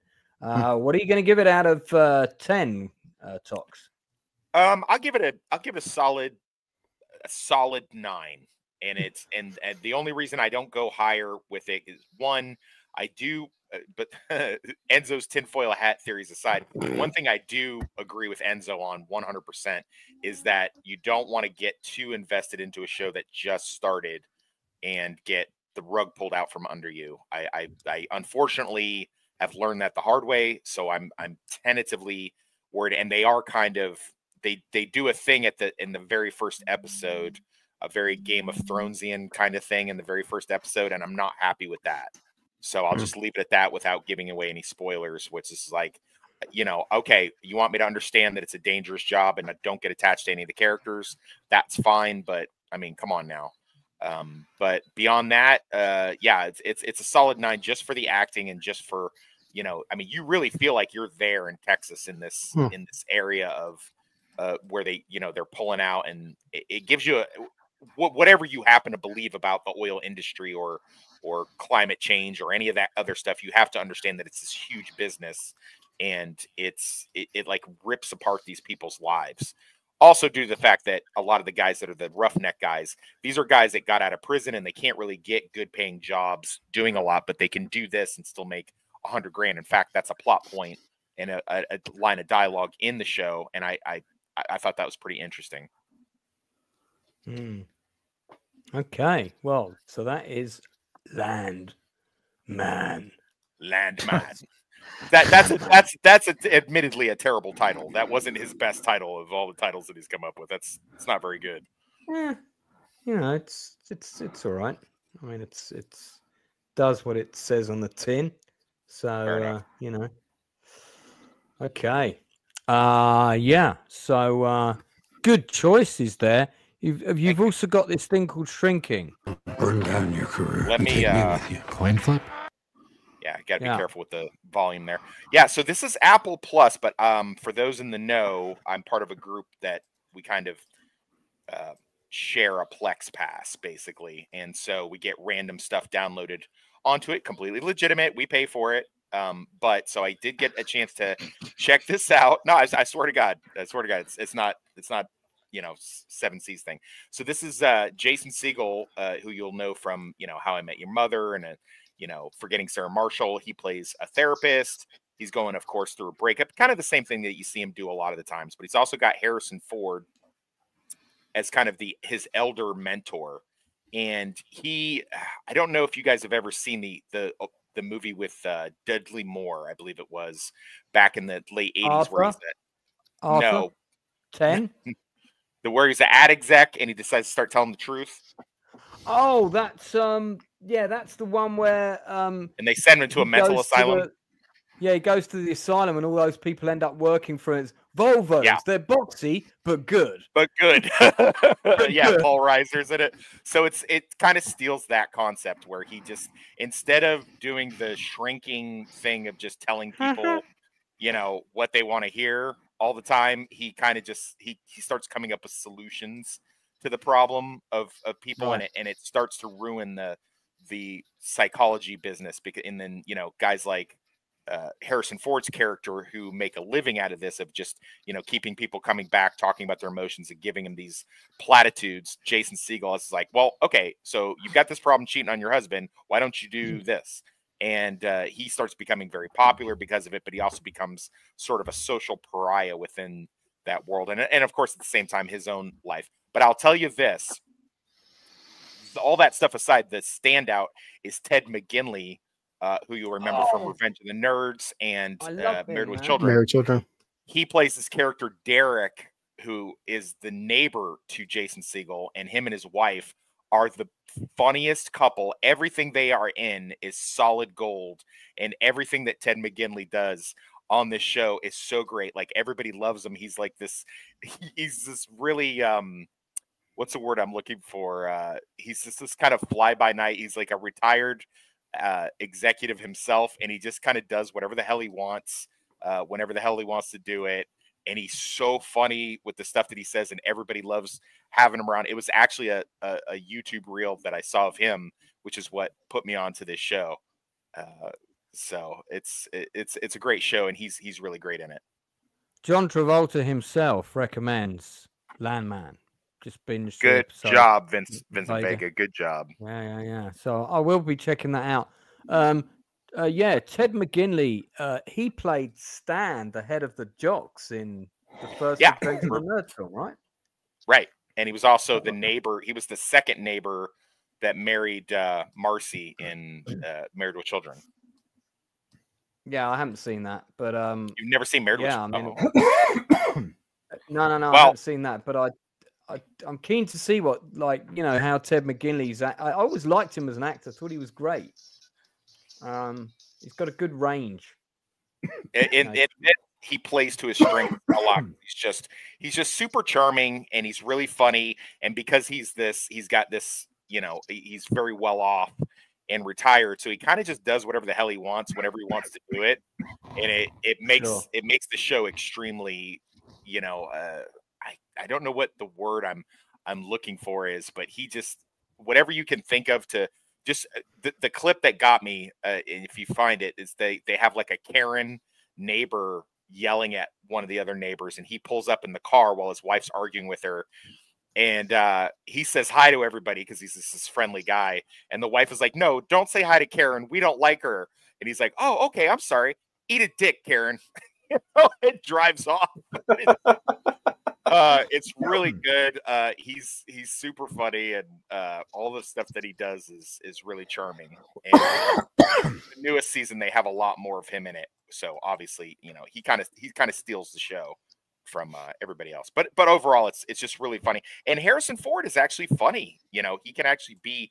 I mean, he sort of plays this, you know, what you think he's going to play, this curmudgeon, and he's sort of the straight man to a lot of the antics that goes on. But he still has his really good comedic timing when he wants to. So it's a really good show. Okay, fantastic. Rate it out of 10. Solid 9 out of 10 for sure. Solid 9 out of 10. I can't give it a 10 out of 10 because there is some, well, like what you're looking at right here. There's a little wokey stuff in it that I don't care for. They kind of, and it's not organic. They kind of insert it. But you know, I don't know, whatever. And I can't even give it a much higher rating too, because I would not have it if not for my Plex Pass. But Apple TV, I mean, I guess they have a lot of good stuff, but it's really, I don't know anybody who has Apple TV. Like literally, I don't know anybody. Well, yeah, I do know a couple of people that have it, but not loads. Is it something you get with your phone? If you have like an iPhone, you get Apple TV or something, or I don't know. I think you get a discount if you've got an iPhone. I haven't got an iPhone. I've got an Android. So. Oh, he was on Happy Days too, Lance. Dan Candy pointed out he was in Happy Days. Oh. Ted McGinley was. Monday, Tuesday, Happy Days. Anyway, yeah, we should sing that at karaoke sometime. Blue for sure. I'm down. For sure. Yeah, I'm down. Sure, you're drunk enough. So okay, yeah. So some good recommendations from Tox, man. I knew there was a reason we brought you on today. Oh, thank you. Fantastic stuff. Does anyone else have? Still got Yes. 14 minutes. Does anyone else have any shows they want to recommend or warn us about that they've seen this week? I watched Juror number 2. Oh God, yes, so did I. That's on our scrolling titles, and also I must talk about the tsunami documentary because that. Well, was up Lord last Toxic's week. favorite actress, Toni Collette's in it, and she's fantastic. Oh yeah. It's also Tickles the toxic balls for sure. I don't want to spoil it. This is one of those movies you should go in blind. All you need to know is it's Clint Eastwood, second to last movie ever, I think. You've got the very tall Nicholas Hoult, who's going to jury duty. And that's all I really want to tell you, because I went in blind like that, and it was great. That's all I want to tell you plot-wise. But what's great about it is it's one of those movies where as soon as it's over, we need to, all right, discussion time. Well, class, what do you think? Like, how would you have handled the situation? How do you think it should have ended? It could have ended. It presents you with a really interesting morally gray, morally gray story that it's like, where is the line? Every audience member would have different ideas and theories as to what would have been, what they would have done in the situation or what should have happened in the situation. And it's great. It's one of those, a morality tale. It's just great. Great story. It starts off a bit like 12 Angry Men, and then it takes a real swerve, but it's good. Oh, and how it takes the swerve, storytelling wise, like when they tell how they tell the audience what's actually happening.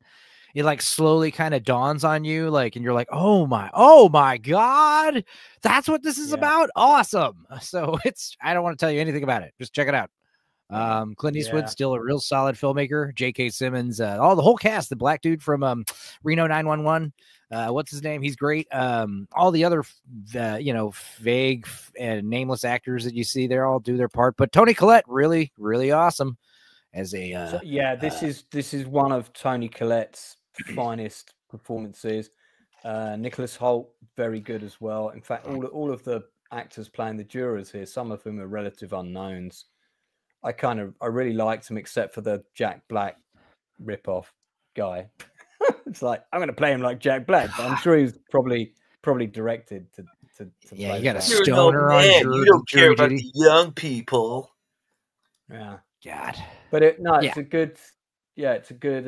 J.K. Simmons is great in it. He's quite restrained, which works. I liked it. I felt that the movie was cut because at one point they're in the jury room discussing stuff.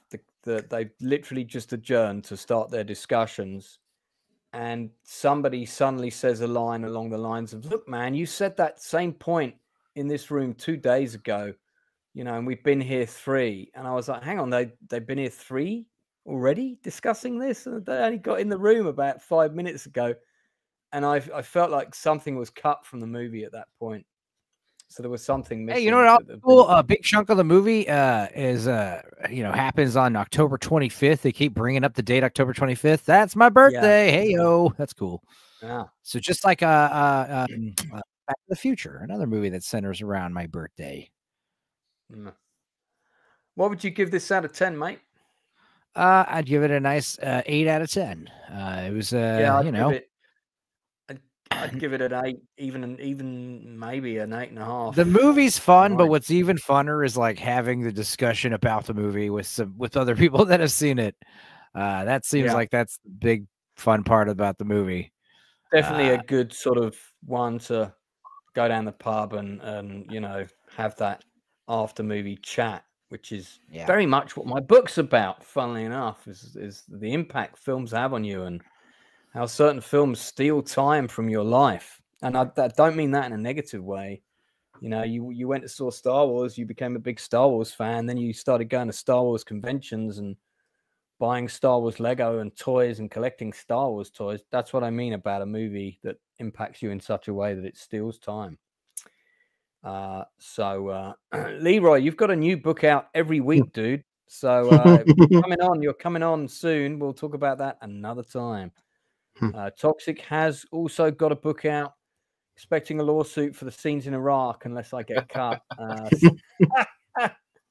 Yeah. So, and of course, we had the captain of your mission to Iraq in earlier, Golden Bellend or whatever his name was. So, Vincent Vega said, have we talked about The Agency with Fassbender? We have not. I have seen it. I watched the first episode yesterday, so let's mention it briefly. It's okay.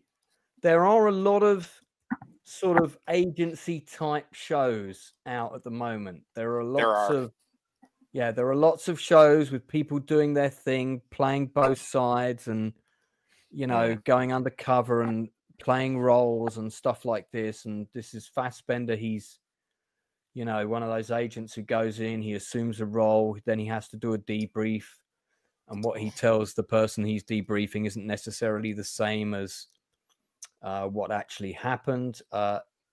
Some great solid acting. Jodie Turner-Smith is okay in it, but yeah, I mean it's nothing I haven't seen before. So it's very good at what it does. I've only seen, I think I've got 10 minutes to go on episode 1, but I'm not seeing anything I haven't seen before in this genre. It's just more of the same done well. So hey, if this stuff is your bag, and you like the Fassbender, and I do think he's very good. And we've got Richard Gere, and we've got Jeffrey Wright as well, who's just a phenomenal talent. This may be your bag, but I'm not sure I'm going to commit to it. I'll probably watch one more ep, and then if I'm really into it, I might see more. Has anyone else seen it? No. First time I hearing can't about rate it. it yet because I haven't got to the end of. It's heavily promoted on my Paramount Plus, but this is one of those things. It says Paramount Plus, but you have to get Paramount Plus Showtime in order to get it. So it's like the Paramount Plus Showtime combo, which I'm not willing to. You've got to get the Paramount Plus extended package. Yeah, I'm not willing to commit to that just for that TV show. So hopefully, maybe it'll show up on my Flex Pass, but I don't know. Tonally, it is very similar to Fassbender's movie The Killer. Tonally, the look, the feel. It's that kind of tone mixed in with your kind of secret agent thing, except he's working for the good guys, or is he? Yeah. But yeah, we shall see.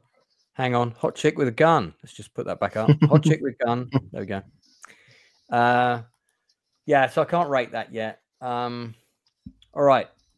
I keep forgetting to bring this up, so we'll talk about this quickly. So Disney doesn't have loads of great content at the best of times.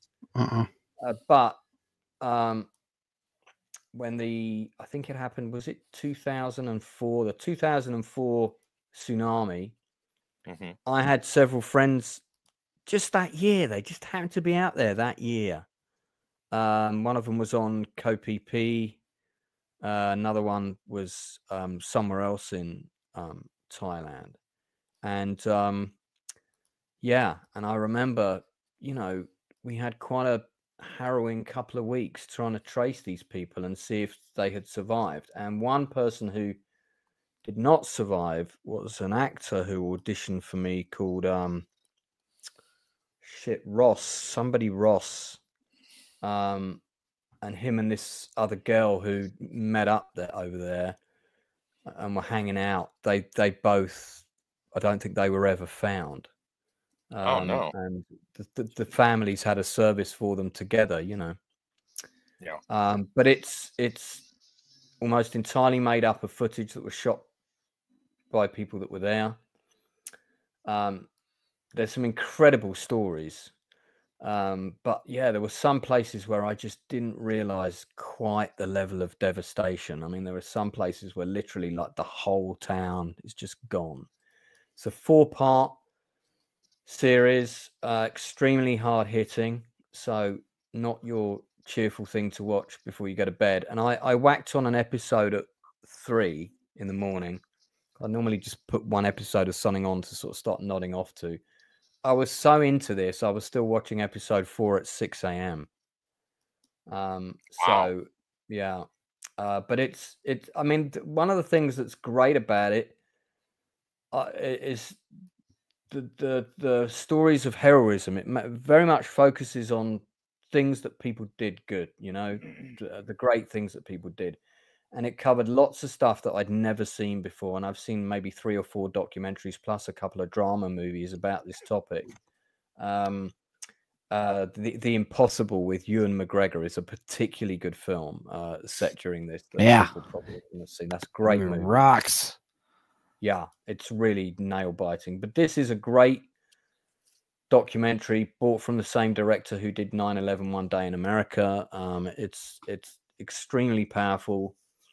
There is one thing in it that I don't want to say made me laugh, but it was like they kept cutting back to these guys in Hawaii who were running the tsunami detection center, which mainly focused on the Pacific. And they kept saying, well, we didn't have any communication with people in you know, the Indian Ocean. We knew that a tsunami might be happening. We got this big registration on the number, but we couldn't get hold of anybody. And I'm thinking, like, this is 2004. It's not like, you know, 1944. But anyway, and you keep cutting back to these guys in this station throughout the show, and they're like, yeah, well, we kept trying to find more data, but we couldn't do anything. And then it's on the final episode. Yeah, our place is a lot better equipped now, and we got a much better network. And, you know, we got a phone now connected to a guy in Thailand, you know, who can tell us what's going on. I did sort of, every time we cut back to them, I thought, what piece of frustrating nothing are they going to tell us now?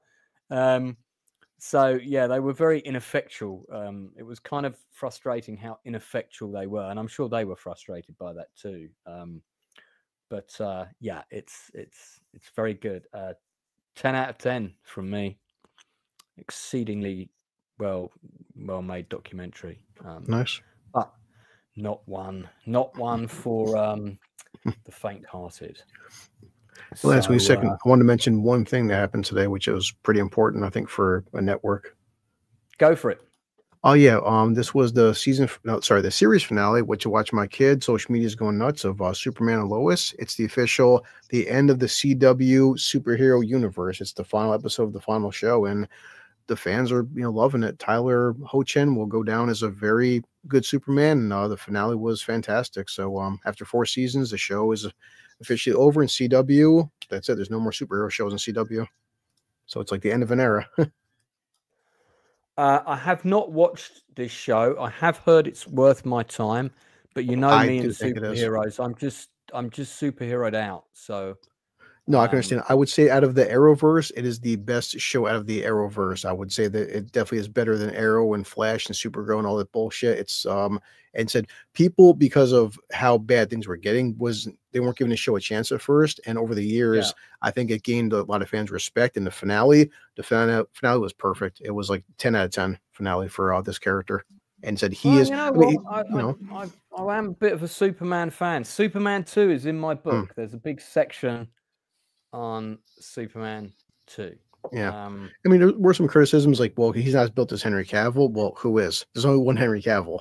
But his Clark Kent is on par, I think, with Christopher Reeve, and I'm not the only fan that feels that way. He's not Christopher Reeve, but who is?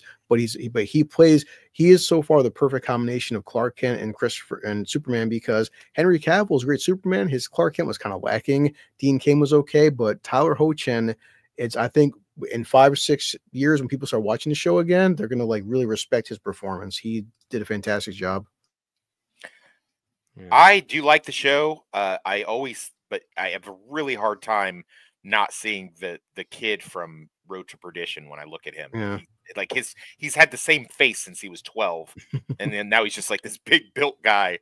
But aside from that, I think it's a great show. I didn't know it was the last. That's the kid from Road to Perdition?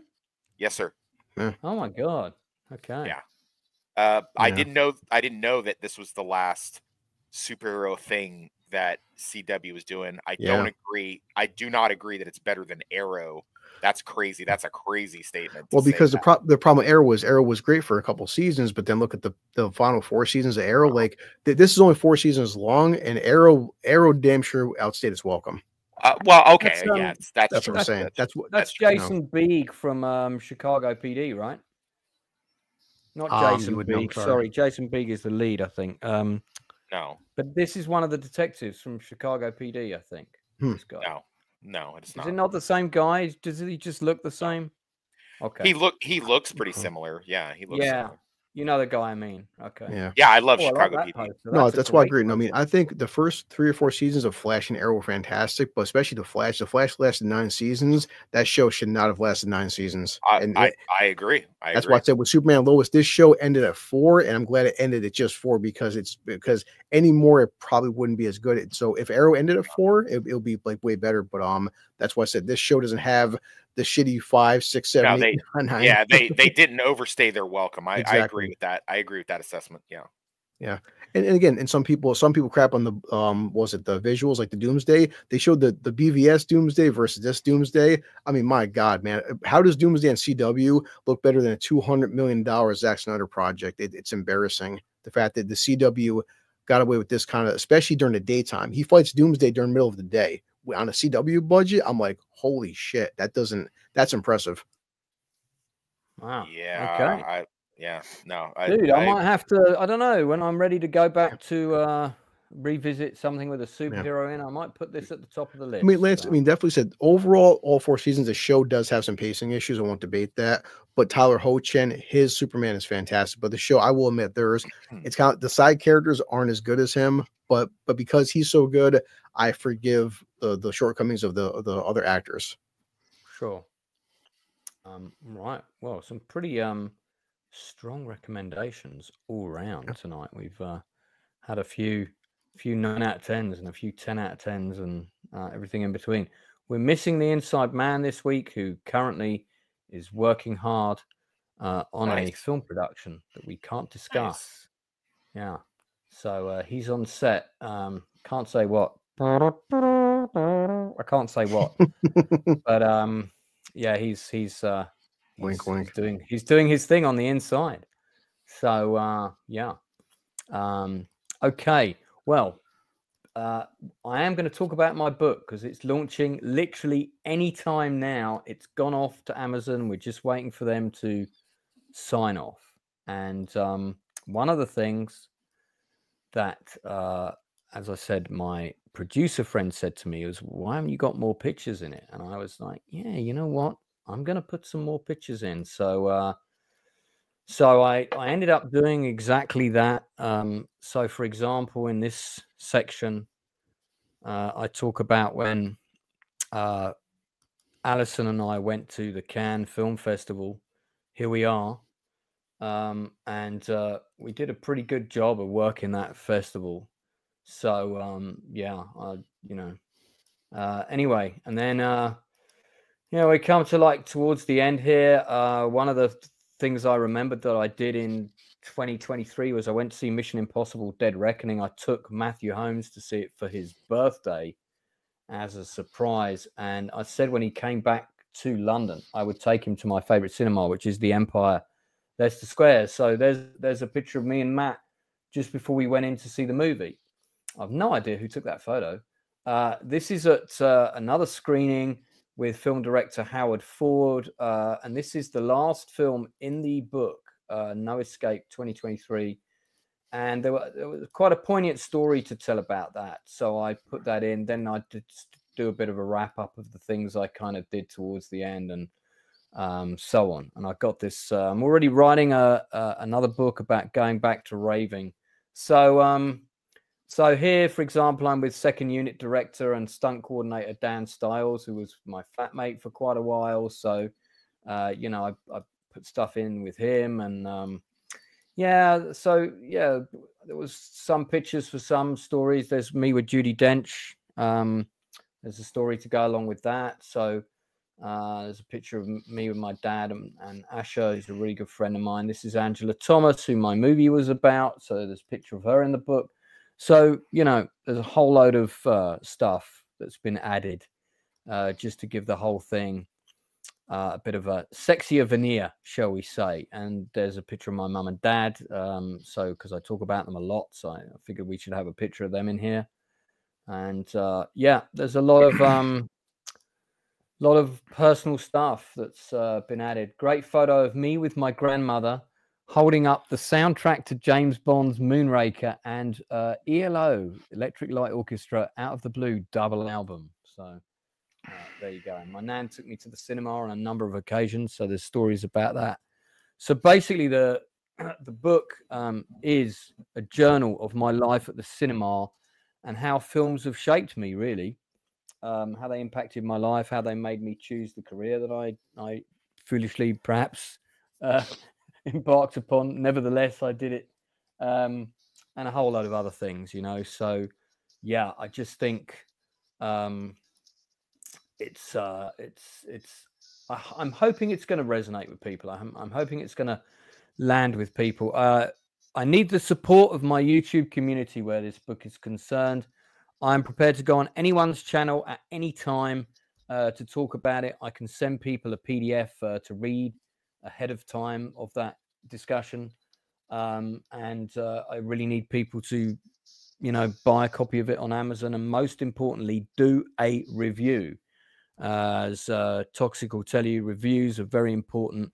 I want to get 100 reviews by New Year's Day, and that is definitely possible.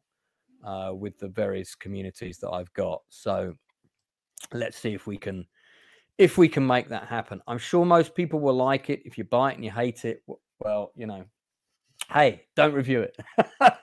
But I think that'll be unlikely. I think you'll probably find something. How do I get myself a signed copy? So I am actually going to be giving a couple of signed copies away as prizes. On the channel this side of Christmas, at least one or two. But if you want to get a signed copy, yeah, God, nearly forgot. There's a London YouTube meetup coming up on the 20th of December, organized by myself and Tomby, and there is a Facebook event for this. So Northern, you need to get down for this, man. You need to get down for this. Okay. Time to come to London, my friend. So, of all the people on the panel, you're the one that can probably make it. So, yeah, it's gonna be.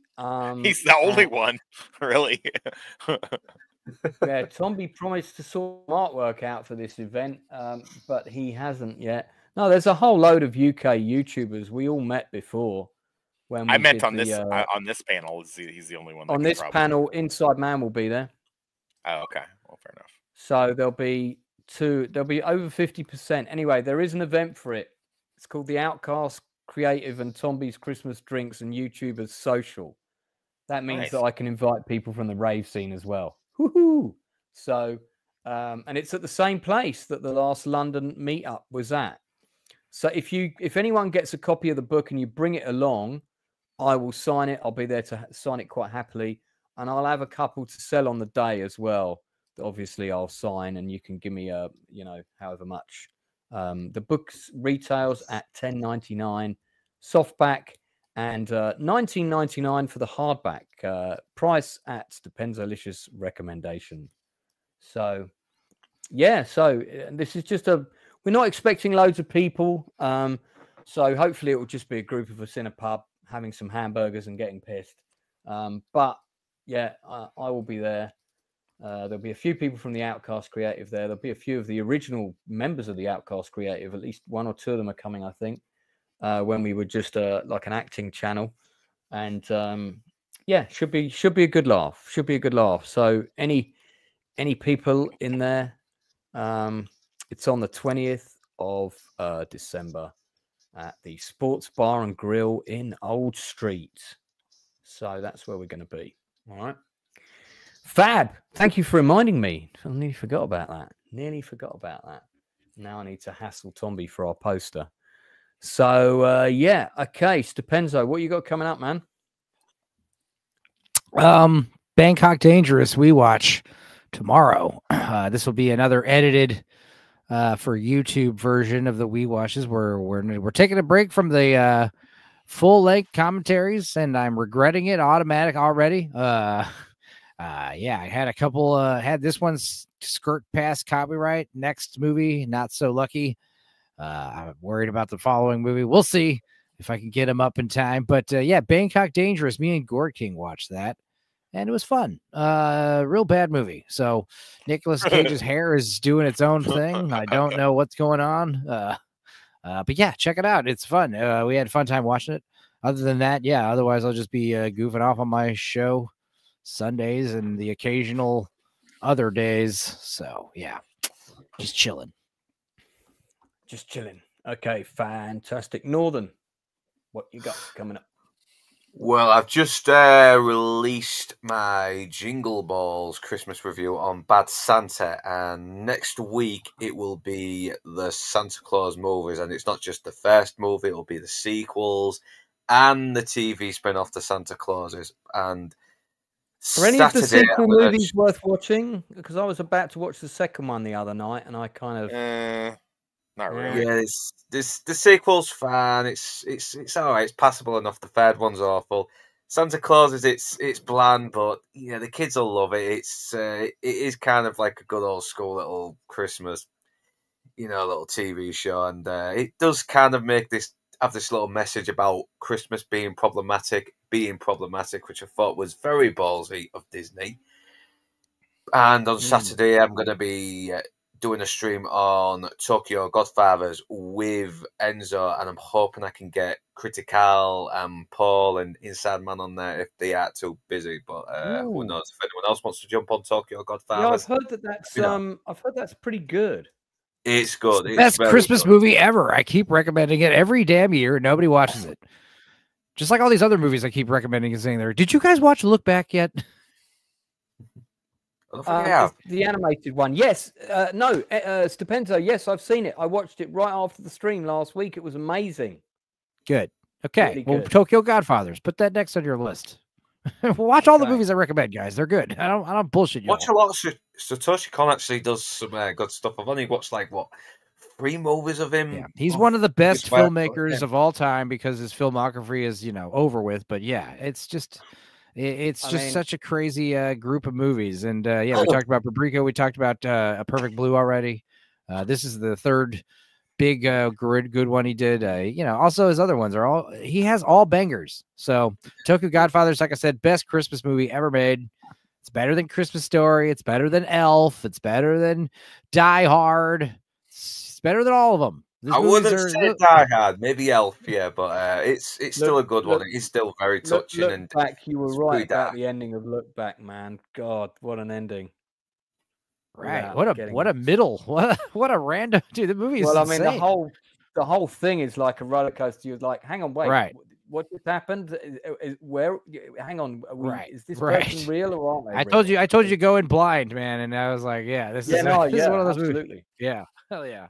Good. All right. Yeah, Tokyo Godfathers. Godfathers, you don't need to go into blind view. Tokyo Godfathers, yeah, about 3 homeless people find a baby in a dumpster on Christmas Eve in Tokyo, and they got to find out whose baby it is. And it's a wonderful movie that might make you shed happy tears at the end of it. It's very good. It's one of the very few Satoshi Kon movies that isn't really fucking bizarre and depraved and violent. Yeah.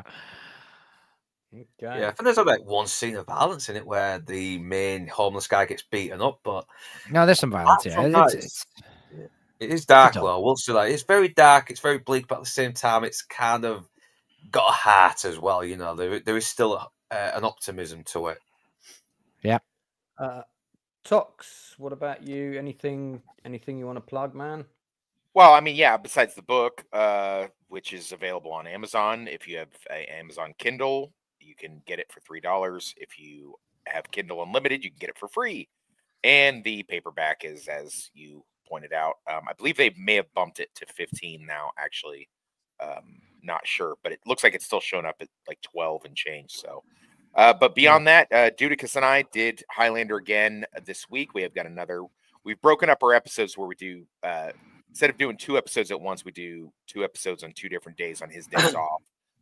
Or when he gets off work. So we are almost done with season 4, going into season 5. I did a couple videos about, what the shows we just talked about, stuff that's worth binging on the streaming and what streaming platforms they're on.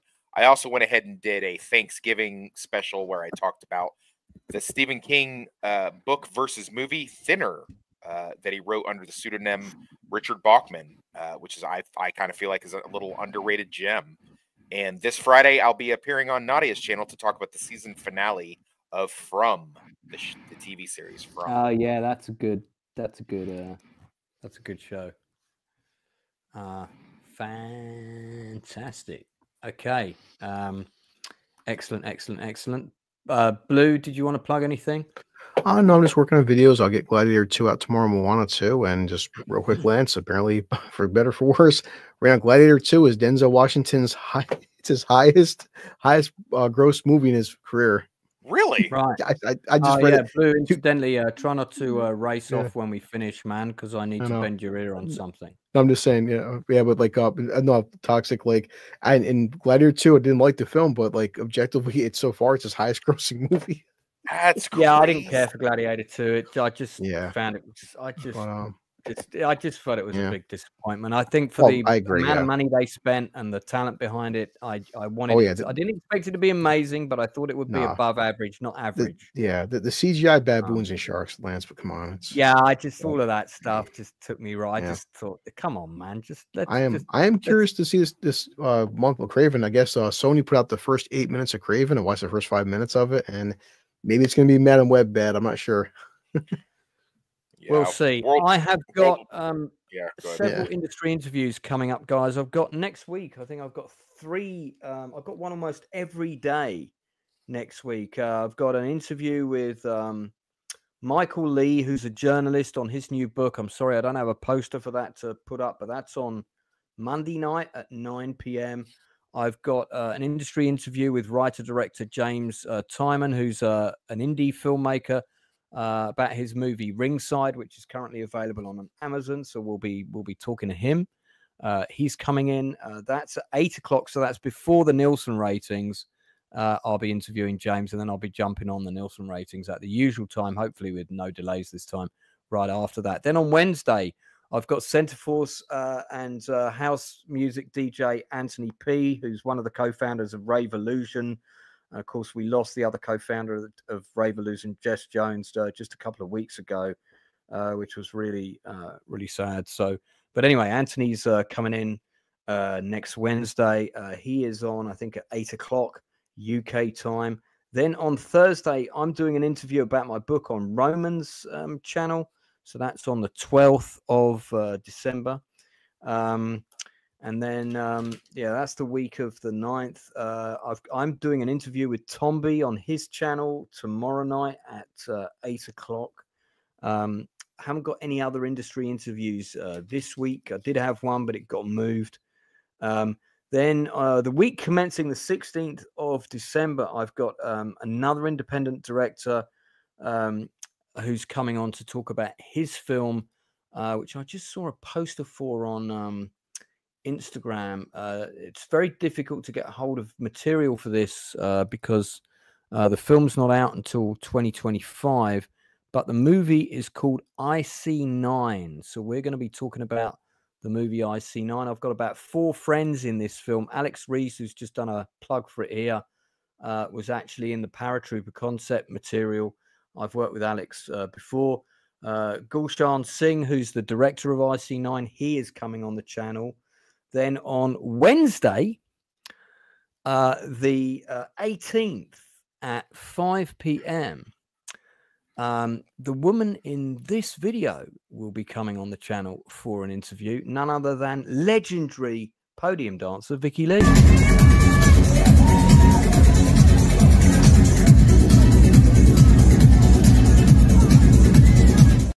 Awesome. And then on Friday, I've got DJ Claire Finnegan coming on Friday, the 20th of December.